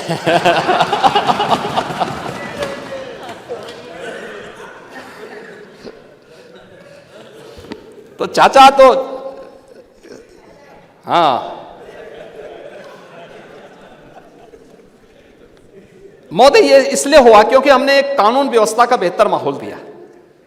ईज ऑफ डूइंग बिजनेस, निवेश मित्र पोर्टल और सिंगल विंडो सिस्टम के साथ साथ जो प्रदेश की इन्वेस्टमेंट फ्रेंडली पॉलिसीज थी, उसका परिणाम है कि आज हर निवेशक उत्तर प्रदेश के अंदर आना चाहता है, जिसमें हर एक व्यक्ति की जवाबदेही भी है और हमारी नीतियों में पारदर्शिता भी है। इसका परिणाम है कि उत्तर प्रदेश में हर व्यक्ति आना चाहता है। महोदय, ऊर्जा के क्षेत्र में भी उत्तर प्रदेश के अंदर जो कार्य हुआ है, नेता प्रतिपक्ष बार बार इस पे उंगली उठाते हैं, लेकिन 16-17 में कुल विद्युत का उत्पादन जो था 5,600 मेगावाट था और वर्तमान में हम लोग 8,688 मेगावाट विद्युत का उत्पादन उत्तर प्रदेश के अंदर कर रहे हैं और इस वर्ष के अंत तक यह हम 12,800 तक इस उत्पादन क्षमता को बढ़ाने का काम करेंगे। विद्युतीकरण 1947 से लेकर के 17 तक 1,28,000 मजदूरों तक विद्युत पहुंच पाई थी और 2017 से 2023-24 तक इन लगभग 7 वर्ष में हम लोगों ने 2,49,818 मजदूरों तक विद्युत की यानी विद्युतीकरण के कार्य को संपन्न किया है। 100% सैचुरेशन के लक्ष्य को हमने प्राप्त किया है। 12 से 17 के बीच में केवल 8,44,000 विद्युत कनेक्शन दिए गए। 17 से अब तक 1,65,00,000 विद्युत के कनेक्शन उपलब्ध करवाए गए, यानी 20 गुना है। समाजवादी पार्टी के कालखंड से 20 गुना अधिक दिया गया। 2017 के पहले विद्युत का कोई अता पता नहीं था, लेकिन 2017 के बाद ग्रामीण क्षेत्र में 18 घंटे, तहसील मुख्यालयों में 21 से 22 घंटे और जनपद मुख्यालयों में 23 से 24 घंटे की विद्युत की आपूर्ति हम लोग अनवरत कर रहे हैं। 17 के पहले प्रदेश में 288 मेगावाट सोलर ऊर्जा केवल बन पाती थी, उसका प्रोडक्शन होता था। वर्तमान में ये लगभग 2600 मेगावाट हो गई है, यानी केवल सोलर एनर्जी के ही क्षेत्र में हमने 10 गुना से अधिक वृद्धि की है। और मुझे बताते हुए प्रसन्नता है, अयोध्या और काशी को सोलर सिटी के रूप में विकसित किया जा रहा है। बुंदेलखंड एक्सप्रेसवे को सोलर एक्सप्रेसवे के रूप में विकसित करने की कार्रवाई हमारी चल रही है और अभी अयोध्या में 10 किलोमीटर लंबे मार्ग को सोलर स्ट्रीट लाइट से प्रकाशित करने का काम भी सरकार ने किया है। महोदय, अन्नदाता किसानों के बारे में भी सरकार ने अपने कार्यक्रम को तेजी के साथ आगे बढ़ाया और ये सरकार तो अन्नदाता किसानों के लिए समर्पित रही है। हमारी सरकार की पिछली सरकार जब मार्च 17 में आई तो पहले कैबिनेट में हम लोगों ने प्रदेश के अंदर 86 लाख लघु और सीमांत किसानों के 36,000 करोड़ रुपए के ऋण माफी के कार्यक्रम से ही शुरुआत की थी। किसानों के लिए पिछले 10 वर्ष में डबल इंजन सरकार ने मोदी जी के नेतृत्व में और पिछले 7 वर्ष में यूपी के अंदर हमारी सरकार ने जो कार्य किया, लगभग 23 लाख हेक्टेयर लैंड को तो प्रधानमंत्री कृषि सिंचाई योजना के माध्यम से अतिरिक्त सिंचाई की क्षमता उपलब्ध करवाई। प्रदेश के अंदर हम लोगों ने प्रधानमंत्री किसान सम्मान निधि के माध्यम से किसानों को 2,62,00,000 किसान इससे सीधे सीधे लाभान्वित हुए हैं। और कृषि विकास दर को अगर आप देखेंगे तो 2016-17 की तुलना में 16-17 में जो कृषि विकास की दर थी 6.6 थी, आज 22-23 में वो बढ़कर के 18.2% पहुंची है। लगभग 3 गुना बढ़ी है। ये उत्तर प्रदेश की वर्तमान स्थिति सरकार के द्वारा थोड़ा भी प्रोत्साहन दिया गया, उसके परिणाम सामने आए हैं। और इस चालू पेराई सत्र में हम लोगों ने अन्नदाता किसानों का सम्मान बढ़ाते हुए गन्ना मूल्य भी बढ़ाया है। 350 रुपये से 370 रुपये प्रति क्विंटल किया है। गन्ने की अगेती जो प्रजाति है उसके नाम पर, और 20 रुपये प्रति क्विंटल के हिसाब से उसको बढ़ाने का काम किया है। 16-17 में जो गन्ने का क्षेत्रफल था जो मात्र 20 लाख हेक्टेयर था, आज 23-24 में वो बढ़कर के लगभग 29.66 लाख हेक्टेयर बढ़ा है। यानी सरकार ने अनुकूल माहौल दिया तो उसमें बढ़ोतरी हुई। गन्ने का उत्पादन आज 1486 लाख टन से बढ़कर के 2492 लाख टन यहाँ पे हो चुका है। और प्रदेश के अंदर इसी प्रकार से अगर आप देखेंगे गन्ना मूल्य के भुगतान को लेकर के 1995 से लेकर के 2017 तक, महोदय 1995 से 2017 तक 22 वर्ष में 2,13,000 करोड़ रुपए का गन्ना मूल्य का भुगतान हुआ था। 2,13,000 करोड़ रुपए का। और जनवरी 24 तक हमारी सरकार आने के बाद हम लोगों ने अब तक 2,33,793 करोड़ रुपए का गन्ना मूल्य का भुगतान किया है।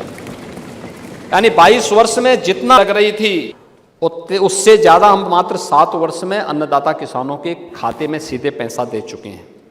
आज प्रदेश में 120 चीनी मिलें हमारी वर्तमान में क्रियाशील हैं और प्रदेश में लगातार इस क्षमता को बढ़ाया जा रहा है। महोदय 17 के पहले बिचौलियों के भरोसे खेती किसानी को छोड़ दिया गया था, लेकिन हमारी सरकार आने के बाद किसानों के जीवन में परिवर्तन लाने के लिए अनेक प्रयास प्रारंभ हुए। सरकार आई, हम लोगों ने उन राज्यों में जहां पर प्रोक्योरमेंट की पॉलिसी है, 17 के पहले प्रोक्योरमेंट की पॉलिसी यूपी में नहीं थी, बिचौलियों के माध्यम से खरीदा जाता था। चौधरी लक्ष्मी नारायण जी के नेतृत्व में हमने टीम भेजी थी। ये लोग गए, ये लोग फिर वहाँ की प्रेजेंटेशन को लेके आए, यहाँ पे कार्रवाई आगे बढ़ी और आज 2018 से ये सरकार डबल इंजन की सरकार लागत का 1.5 गुना एमएसपी अन्नदाता किसानों को दे रही है। गेहूं में 2017-18 से 2023 तक 47,90,000 किसानों को 225 लाख मैट्रिक टन धान खरीद पर 41,300 करोड़ रुपए से अधिक का भुगतान सीधे उनके बैंक खाते में सरकार कर चुकी है, जो 2017 के पहले की सरकारों की तुलना में कई गुना अधिक है। इसी प्रकार से धान में 2017-18 से 23-24 तक 61,54,000 किसानों को के 397 लाख मीट्रिक टन धान खरीद पर 74,751 करोड़ रुपए से अधिक का भुगतान सीधे उनके बैंक खातों में सरकार के द्वारा किया जा चुका है। महोदय, प्रधानमंत्री किसान सम्मान निधि के साथ साथ पीएम कुसुम योजना, इसमें प्रदेश सरकार ने अब तक 50,000 से अधिक किसानों को उनके ट्यूबवेल को सोलराइज्ड करने की कार्रवाई को संपन्न किया है। ये प्रदेश सरकार के द्वारा कृषि क्षेत्र में किए गए प्रयासों का परिणाम है। इसमें नई मंडियों का भी गठन हुआ है, नेचुरल फार्मिंग और ऑर्गेनिक फार्मिंग को भी बढ़ावा देने का काम हुआ है, नई सिंचाई की सुविधाओं को विकसित करने के लिए और अन्य प्रकार की सुविधाएं विकसित करने के लिए भी कार्य हुआ है। नगर निकाय के क्षेत्र में भी अनेक कार्य हुए। 3 नगर निगम, अयोध्या, मथुरा वृंदावन और शाहजहांपुर नगर निगम का गठन हुआ। 113 नए नगर निकायों का गठन कुल किया गया। 17 स्मार्ट सिटी को सेफ सिटी के रूप में बदलने की कार्रवाई युद्ध स्तर पर आगे बढ़ी है। प्रधानमंत्री स्वनिधि योजना में, जिसमें पहली बार प्रधानमंत्री जी की प्रेरणा से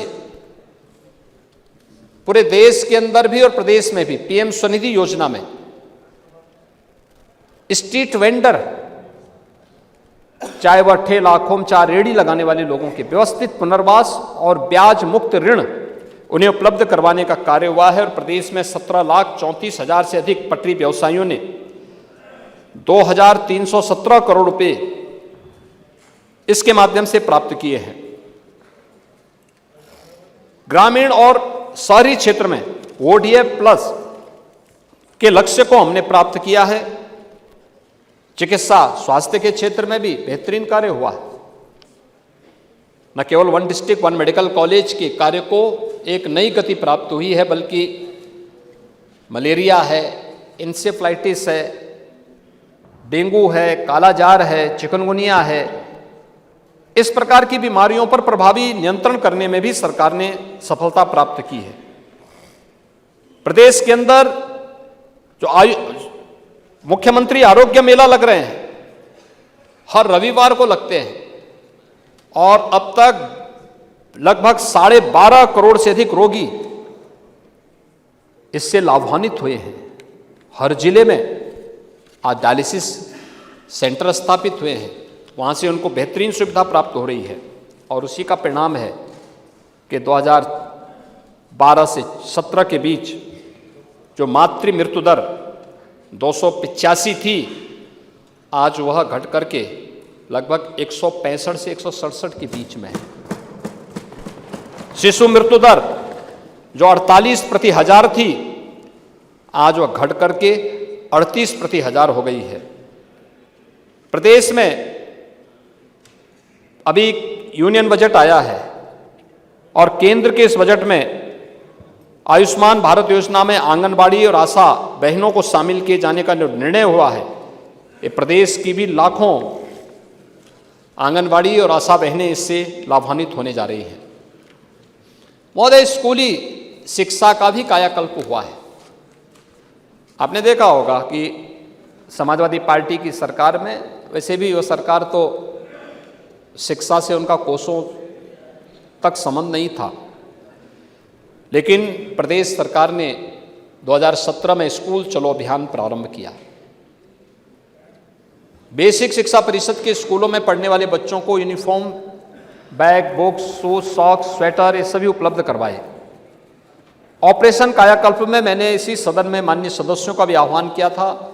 समाज के मानिंदों ने भी इसमें सहभागी बनकर के कार्य किया और आज मुझे बताते हुए प्रसन्नता है कि बेसिक शिक्षा परिषद में आज 1,92,00,000 बच्चे इन स्कूलों में अध्ययन कर रहे हैं।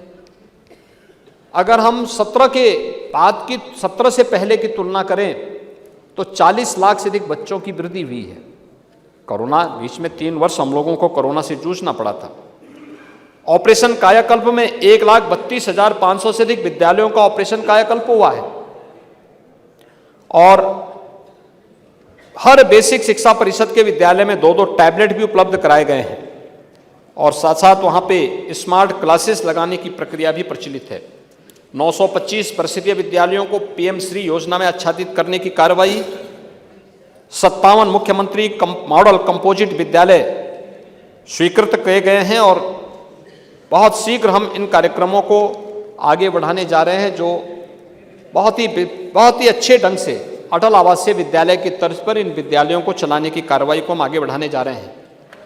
माध्यमिक शिक्षा में भी प्रोजेक्ट अलंकार योजना के अंतर्गत राजकीय विद्यालयों में बृहद निर्माण के लिए 500 करोड़ रुपए से अधिक की धनराशि स्वीकृत की गई है। यानी ये वे विद्यालय हैं जो हमारे गवर्नमेंट इंटर कॉलेजेस थे, गर्ल्स गवर्नमेंट इंटर कॉलेजेस थी, बहुत पुराने थे, जर्जर इंफ्रास्ट्रक्चर था, भवन बहुत बर्जर हो चुके थे, उन सब के लिए भी धनराशि दी गई है। 1349 विद्यालयों के लिए इसके लिए धनराशि अब तक उपलब्ध करवाई गई है। इसके अलावा जो एडेड विद्यालय थे, निजी प्रबंधन से लेकिन गवर्नमेंट एडेड थे, उनके पास भी कोई सोर्स ऑफ इनकम न होने के नाते उनका इंफ्रास्ट्रक्चर भी कमजोर था। सरकार ने एक पॉलिसी बना करके उनको भी इस योजना के साथ जोड़ा, जिसमें कुछ शेयर उनका होगा, शेष सरकार देगी, जिससे बच्चे तो राज्य के ही पढ़ रहे हैं, वहां पर भी उनको हम बेहतरीन सुविधा दे सकें। यह कार्य भी वहां पर प्रारंभ हुआ है। हर कमिश्नरी मुख्यालय पे एक अटल आवासीय विद्यालय, पहली बार श्रमिकों के बच्चों के लिए आवासीय विद्यालय अच्छे इंफ्रास्ट्रक्चर के साथ। और मैं तो माननीय इस सदन के सभी माननीय सदस्यों से अपील करूंगा, वे अटल आवासीय विद्यालयों का विजिट एक बार जरूर करें।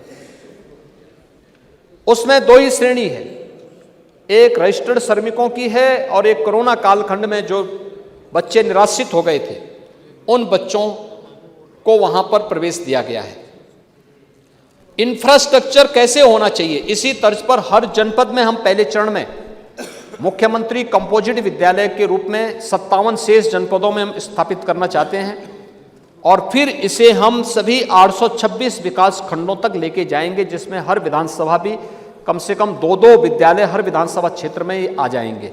तो यह एक मॉडल होगा शिक्षा का आने वाले समय में, क्योंकि शिक्षा के बगैर किसी बड़े लक्ष्य को प्राप्त नहीं किया जा सकता। और इस कार्यक्रम को बढ़ाने के लिए सरकार पूरी प्रतिबद्धता के साथ काम कर रही है, और अटल आवासीय विद्यालय को हमने मॉडल बनाया, इसके रूप में लिया है, और आज पूरे देश इस मॉडल को लागू कर रहा है। महोदय, उच्च शिक्षा में मां शाकंभरी विश्वविद्यालय सहारनपुर, राजा महेंद्र प्रताप सिंह राज्य विश्वविद्यालय अलीगढ़ और महाराजा सुहेलदेव राज्य विश्वविद्यालय आजमगढ़।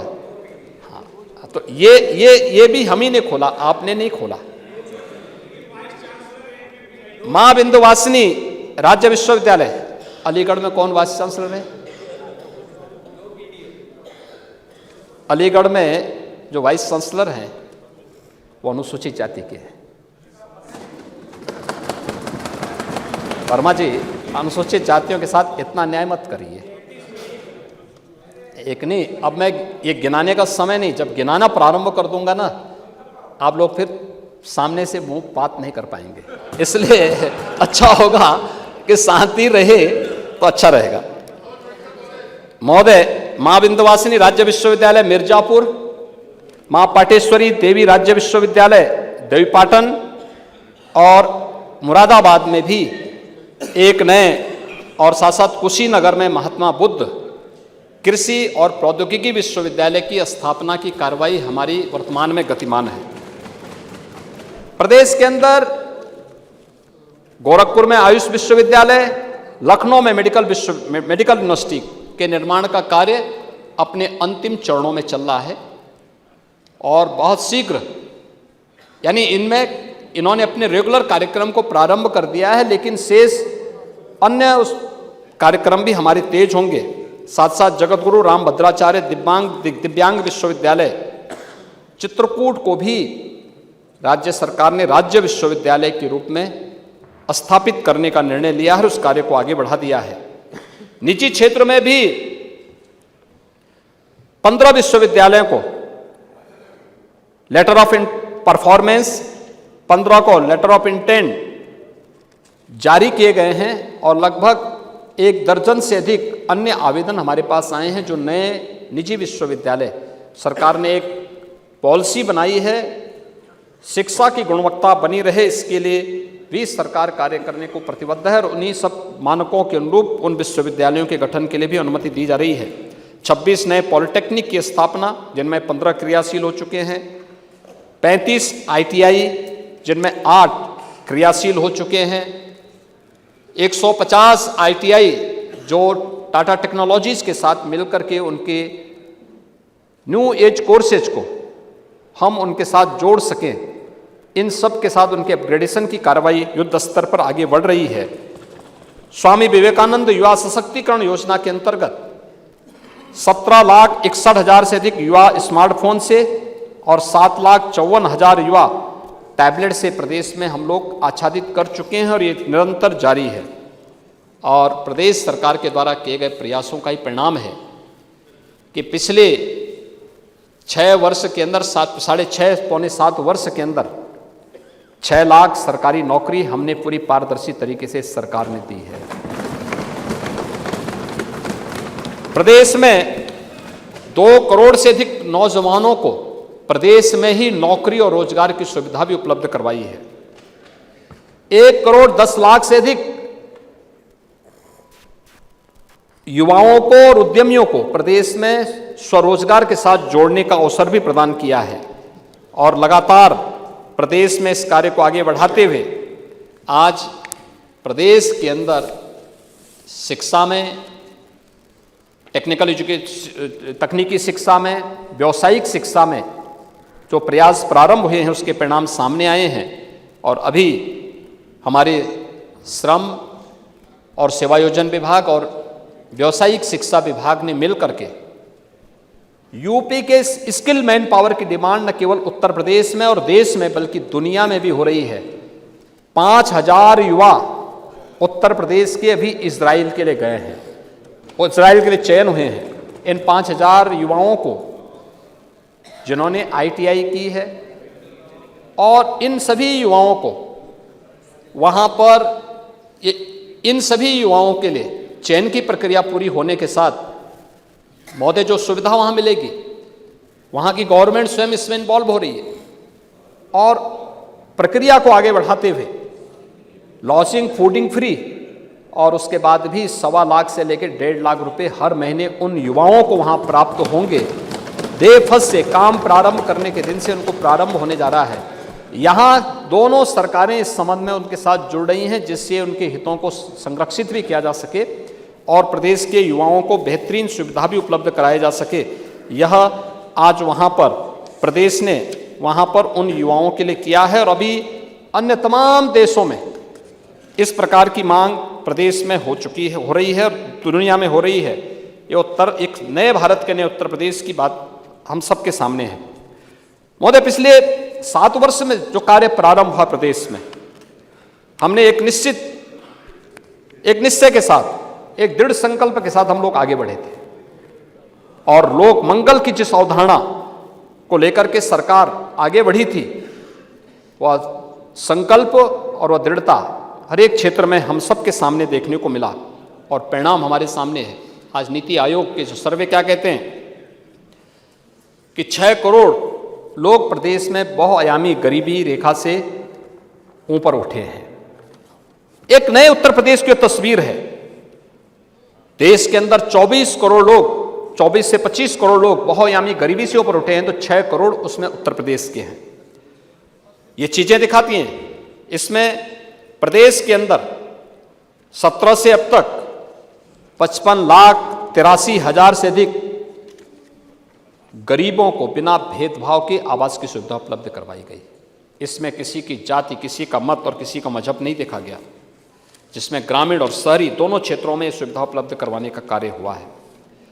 सामाजिक सुरक्षा में वृद्धावस्था पेंशन 55 लाख वृद्धजनों को इस सुविधा का लाभ दिया जा रहा है।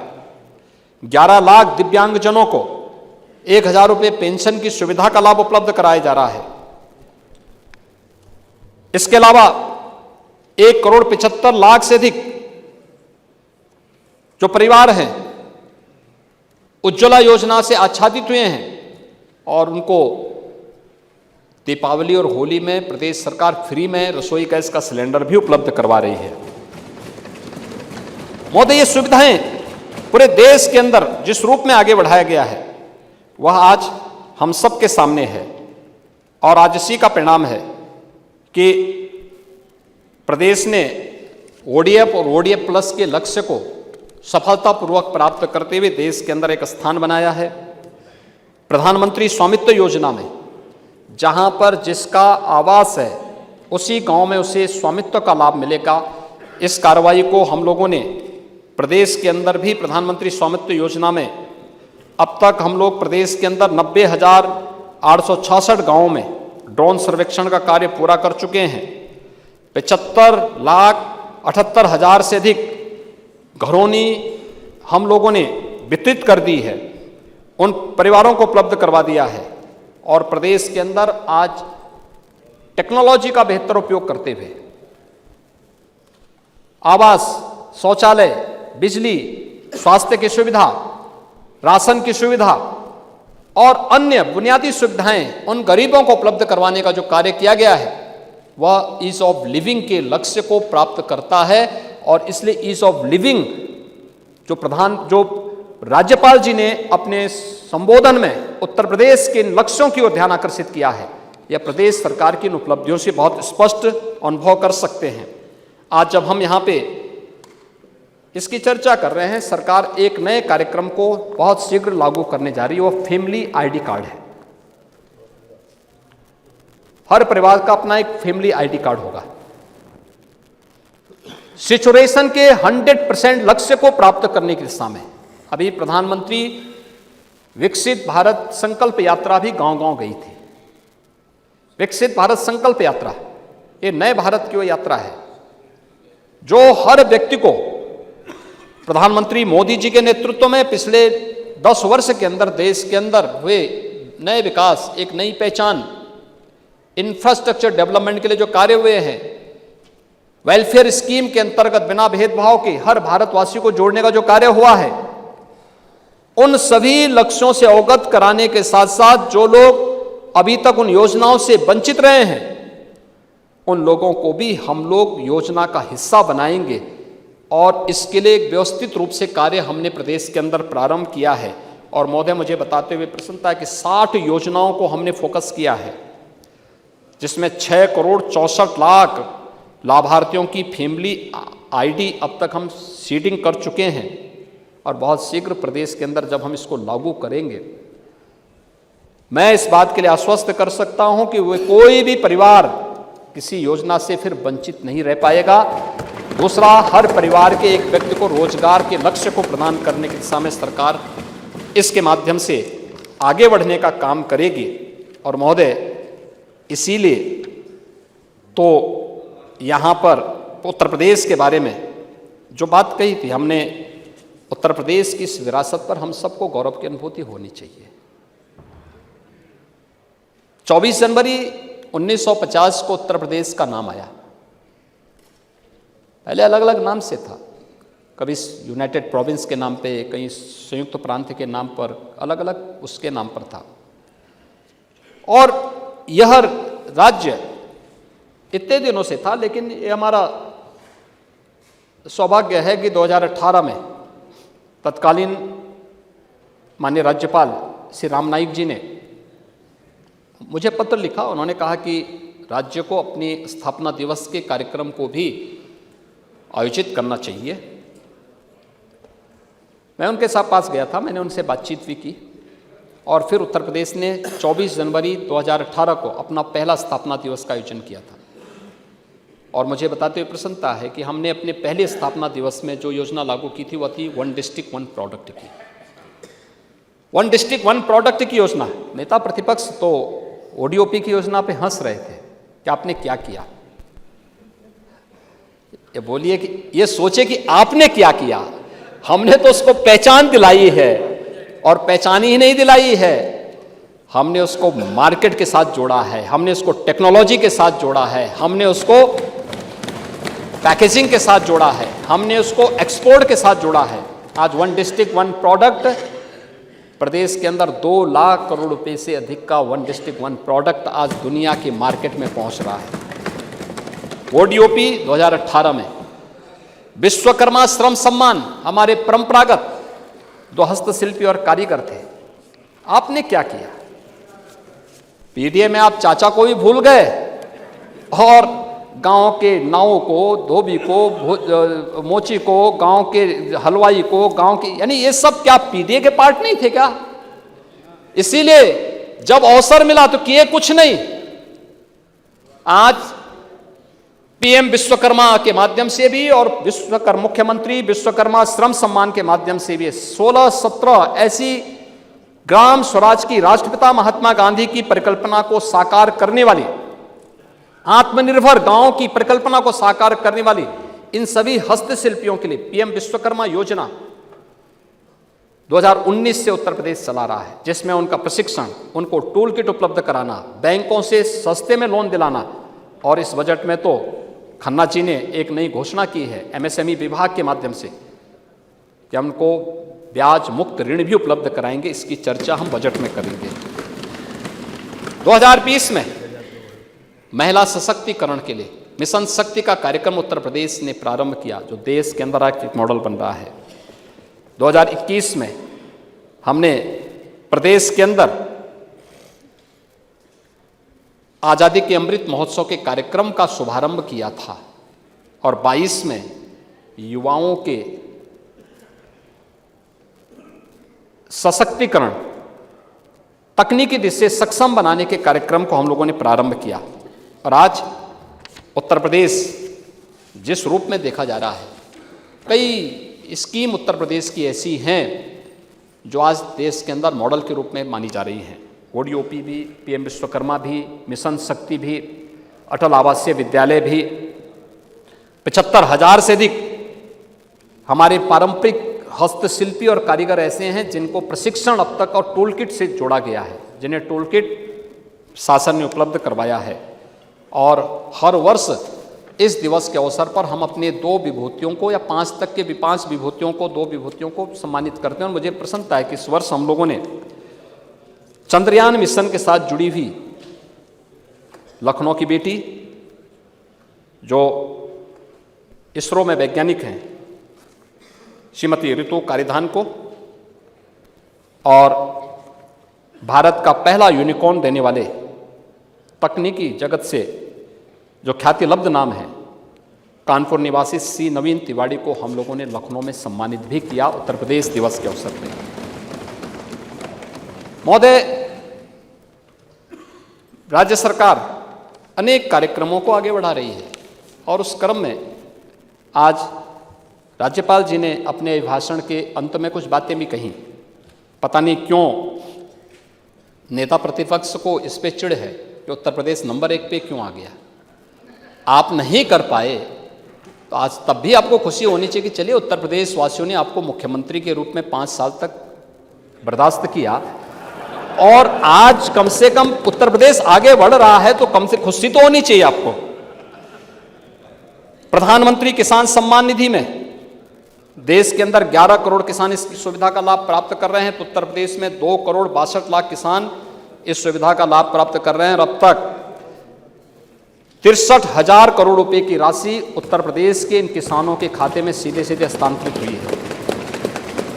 प्रधानमंत्री आवास योजना, देश के अंदर 4 करोड़ परिवारों को इस सुविधा का लाभ प्राप्त हुआ है, तो उत्तर प्रदेश के अंदर 55,83,000 किसानों गरीबों को इस योजना का लाभ मिला है।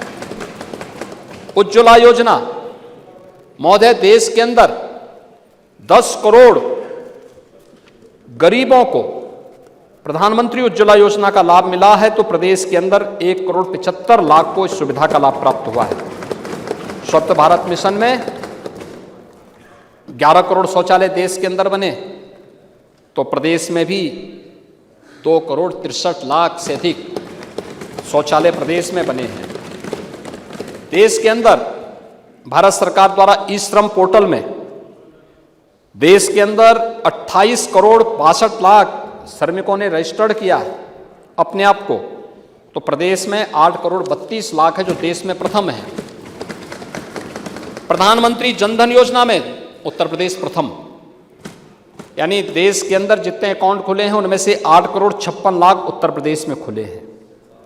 सौभाग्य योजना में उत्तर प्रदेश नंबर 1 करोड़ 58 लाख निःशुल्क विद्युत कनेक्शन उत्तर प्रदेश के अंदर दिए गए। प्रधानमंत्री जीवन ज्योति बीमा योजना उत्तर प्रदेश प्रथम, 1 करोड़ 9 लाख गरीबों को इस योजना से लाभान्वित किया गया। पीएम स्वनिधि योजना देश के अंदर प्रथम, इसमें उत्तर प्रदेश के अंदर 17,33,132 स्ट्रीट वेंडर को अब तक इस योजना से आच्छादित किया गया है। टूरिस्ट, प्रदेश के अंदर जो कुल पर्यटकों का फुटफॉल है, इसमें 43 करोड़ 42 लाख प्रदेश में है, उत्तर प्रदेश में है, जो देश में नंबर 1 पर है। और dedicated freight corridor, railway network हो, नेशनल हाईवेज हो, इन सब में उत्तर प्रदेश, एक्सप्रेसवे में उत्तर प्रदेश आज देश के अंदर नंबर 1 पर है। कैनाल नेटवर्क में उत्तर प्रदेश देश के अंदर नंबर 1 पर है। प्रदेश के अंदर आप डोमेस्टिक इंटरनेशनल एयरपोर्ट में उत्तर प्रदेश देश के अंदर नंबर 1। डिजिटल लेन देन में उत्तर प्रदेश देश के अंदर नंबर 1। गन्ना, चीनी, खाद्यान्न, आलू, हरी मटर, आम, दुग्ध और तिलहन उत्पादन में भी उत्तर प्रदेश देश में नंबर 1 पर है। डीबीटी के भुगतान में देश के अंदर नंबर 1। एमएसएमई उद्यम प्रोत्साहन और उनकी स्थापना में नंबर 1। अटल पेंशन योजना नंबर 1। ई टेंडरिंग प्रणाली में परफॉर्मेंस में उत्तर प्रदेश देश में नंबर 1। जेम पोर्टल से खरीदारी करने में भी उत्तर प्रदेश नंबर 1। ई संजीवनी पोर्टल में मरीजों के इलाज में उत्तर प्रदेश नंबर 1। और प्रदेश के अन्य तमाम उसमें भी उत्तर प्रदेश, चाहे वह ईज ऑफ डूइंग बिजनेस में अचीवर स्टेट के रूप में, सहकारिता विभाग की Skoch order of merit gold award में उत्तर प्रदेश को प्राप्त होता है। ग्राम्य विकास विभाग की कन्वर्जेंस में प्रथम पुरस्कार, ईज ऑफ डूइंग बिजनेस में, लॉजिस्टिक की सुलभता रैंकिंग में उत्तर प्रदेश को अचीवर श्रेणी में स्थान मिला है। देश की पहली रैपिड रेल भी उत्तर प्रदेश के अंदर चली है। और उत्तर प्रदेश देश में ऐसा पहला राज्य है जहां सोलर चरखे से उत्पादित खादी को भी मान्यता देकर के सोलर चरखा बुनकरों को निःशुल्क उपलब्ध करवाने का कार्य हुआ है। नदियों के पुनरुद्धार और जल यानी वाटर कंजर्वेशन के लिए भी उत्तर प्रदेश देश के अंदर नंबर 1 पर है, जिसमें हम लोगों ने कई नदियों को पुनरुद्धार प्रदेश के अंदर किया है। वृक्षारोपण में भी पूरे देश के अंदर उत्तर प्रदेश ही नंबर 1 पर है। और महोदय, ये उत्तर प्रदेश नए भारत का नया उत्तर प्रदेश है, जिसकी पहचान आज देश के ग्रोथ इंजन के रूप में, यानी देश के विकास को ब्रेक थ्रू देने की है। आपने देश के विकास में ब्रेकर बनकर के उत्तर प्रदेश के नौजवानों को पहचान के संकट में भेज दिया था, लेकिन आज उत्तर प्रदेश देश के विकास को ब्रेक थ्रू दे रहा है। और महोदय, उसी लिए महामहिम राज्यपाल ने अपने अभिभाषण में इन सभी मुद्दों को उल्लेख करके इस 2017 से 23 के बीच में हुई उपलब्धियों के दस्तावेज को अपने अभिभाषण के माध्यम से और भावी योजनाओं को भी संवेद सदन में प्रस्तुत किया है। राज्यपाल जी के अभिभाषण में बहुत सारी चीज़ों का उल्लेख किया गया है और मैं पहला धन्यवाद दूंगा अपने उन सभी माननीय सदस्यों को, नेता प्रतिपक्ष के साथ साथ सभी दलीय नेताओं को और उन सभी माननीय 100 सदस्यों को जिन्होंने इस पूरी चर्चा में डॉक्टर नीरज बोरा जी के द्वारा और श्रीमती सरिता भदौरिया जी के द्वारा अनुमोदित इस प्रस्ताव के समर्थन में अपने विचारों को यहाँ पे रखा। जो उनके सुझाव होंगे सरकार उसका संज्ञान भी लेगी और जो महत्वपूर्ण सुझाव उनके प्रदेश के विकास के लिए होंगे उन सब का हम सम्मान के साथ उसको स्वीकार करते हुए आगे बढ़ेंगे। लेकिन मैं एक बात जरूर कहना चाहूँगा, राज्यपाल जी ने अपनी भाषण में एक बात जरूर कही और वह कही थी कि राम राज्य की अवधारणा को आज साकार होते हुए हम देख रहे हैं। और मैं फिर कहना चाहता हूँ, यह देश राम राज्य के अवधारणा को ही स्वीकार करेगा, समाजवाद को कभी स्वीकार नहीं करेगा। राम राज्य आर्थिक संपन्नता, विकासोन्मुख समाज और राजनीतिक अखंडता का निर्माण ही हम सब का उद्देश्य होना चाहिए और हमें अपनी इस विरासत पर गौरव की अनुभूति भी होनी चाहिए। हमें याद रखना होगा कि अतीत की नींव पर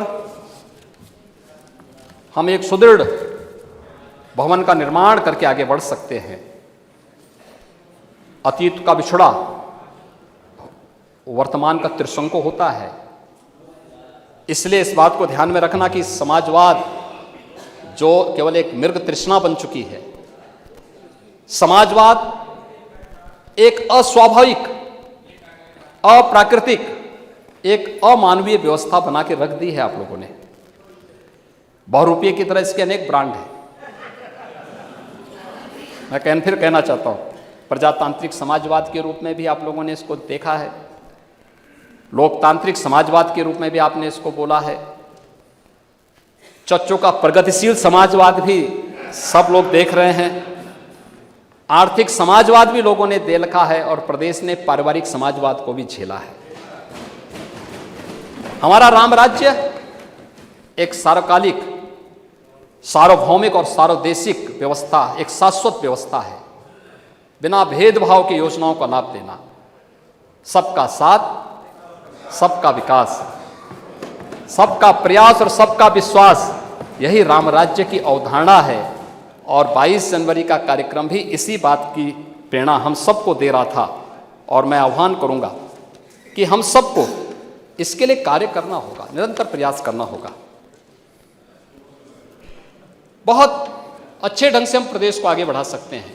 माननीय राज्यपाल जी का जो अभिभाषण है, ये एक प्रेरणा है, एक मार्गदर्शन है। मैं महामहिम राज्यपाल जी के प्रति, उनके अभिभाषण, संवेद सदन के प्रति उनके द्वारा दिए गए मार्गदर्शन और अभिभाषण के लिए हृदय से आभार व्यक्त करता हूं। और मैं इस सम्मानित सदन से इस बारे में अनुरोध करता हूं कि सर्वसम्मति से हम वर्ष के प्रारंभ में जो उनका मार्गदर्शन अभिभाषण के माध्यम से इस सदन को प्राप्त हुआ है, उसको सर्वसम्मति से पारित करते हुए महामहिम राज्यपाल के प्रति आभार और धन्यवाद ज्ञापित करें। अध्यक्ष जी, आपने मौका दिया, मैं हृदय से आपको भी धन्यवाद देता हूं। और माननीय सदस्यों को एक बार फिर से इस बात के लिए आह्वान करूंगा कि 11 फरवरी की तिथि माननीय अध्यक्ष जी ने तय की है, तो 11 फरवरी को हम सब अयोध्या में जाएं तो बहुत अच्छा होगा, संदेश होगा। बहुत बहुत धन्यवाद। श्री नीरज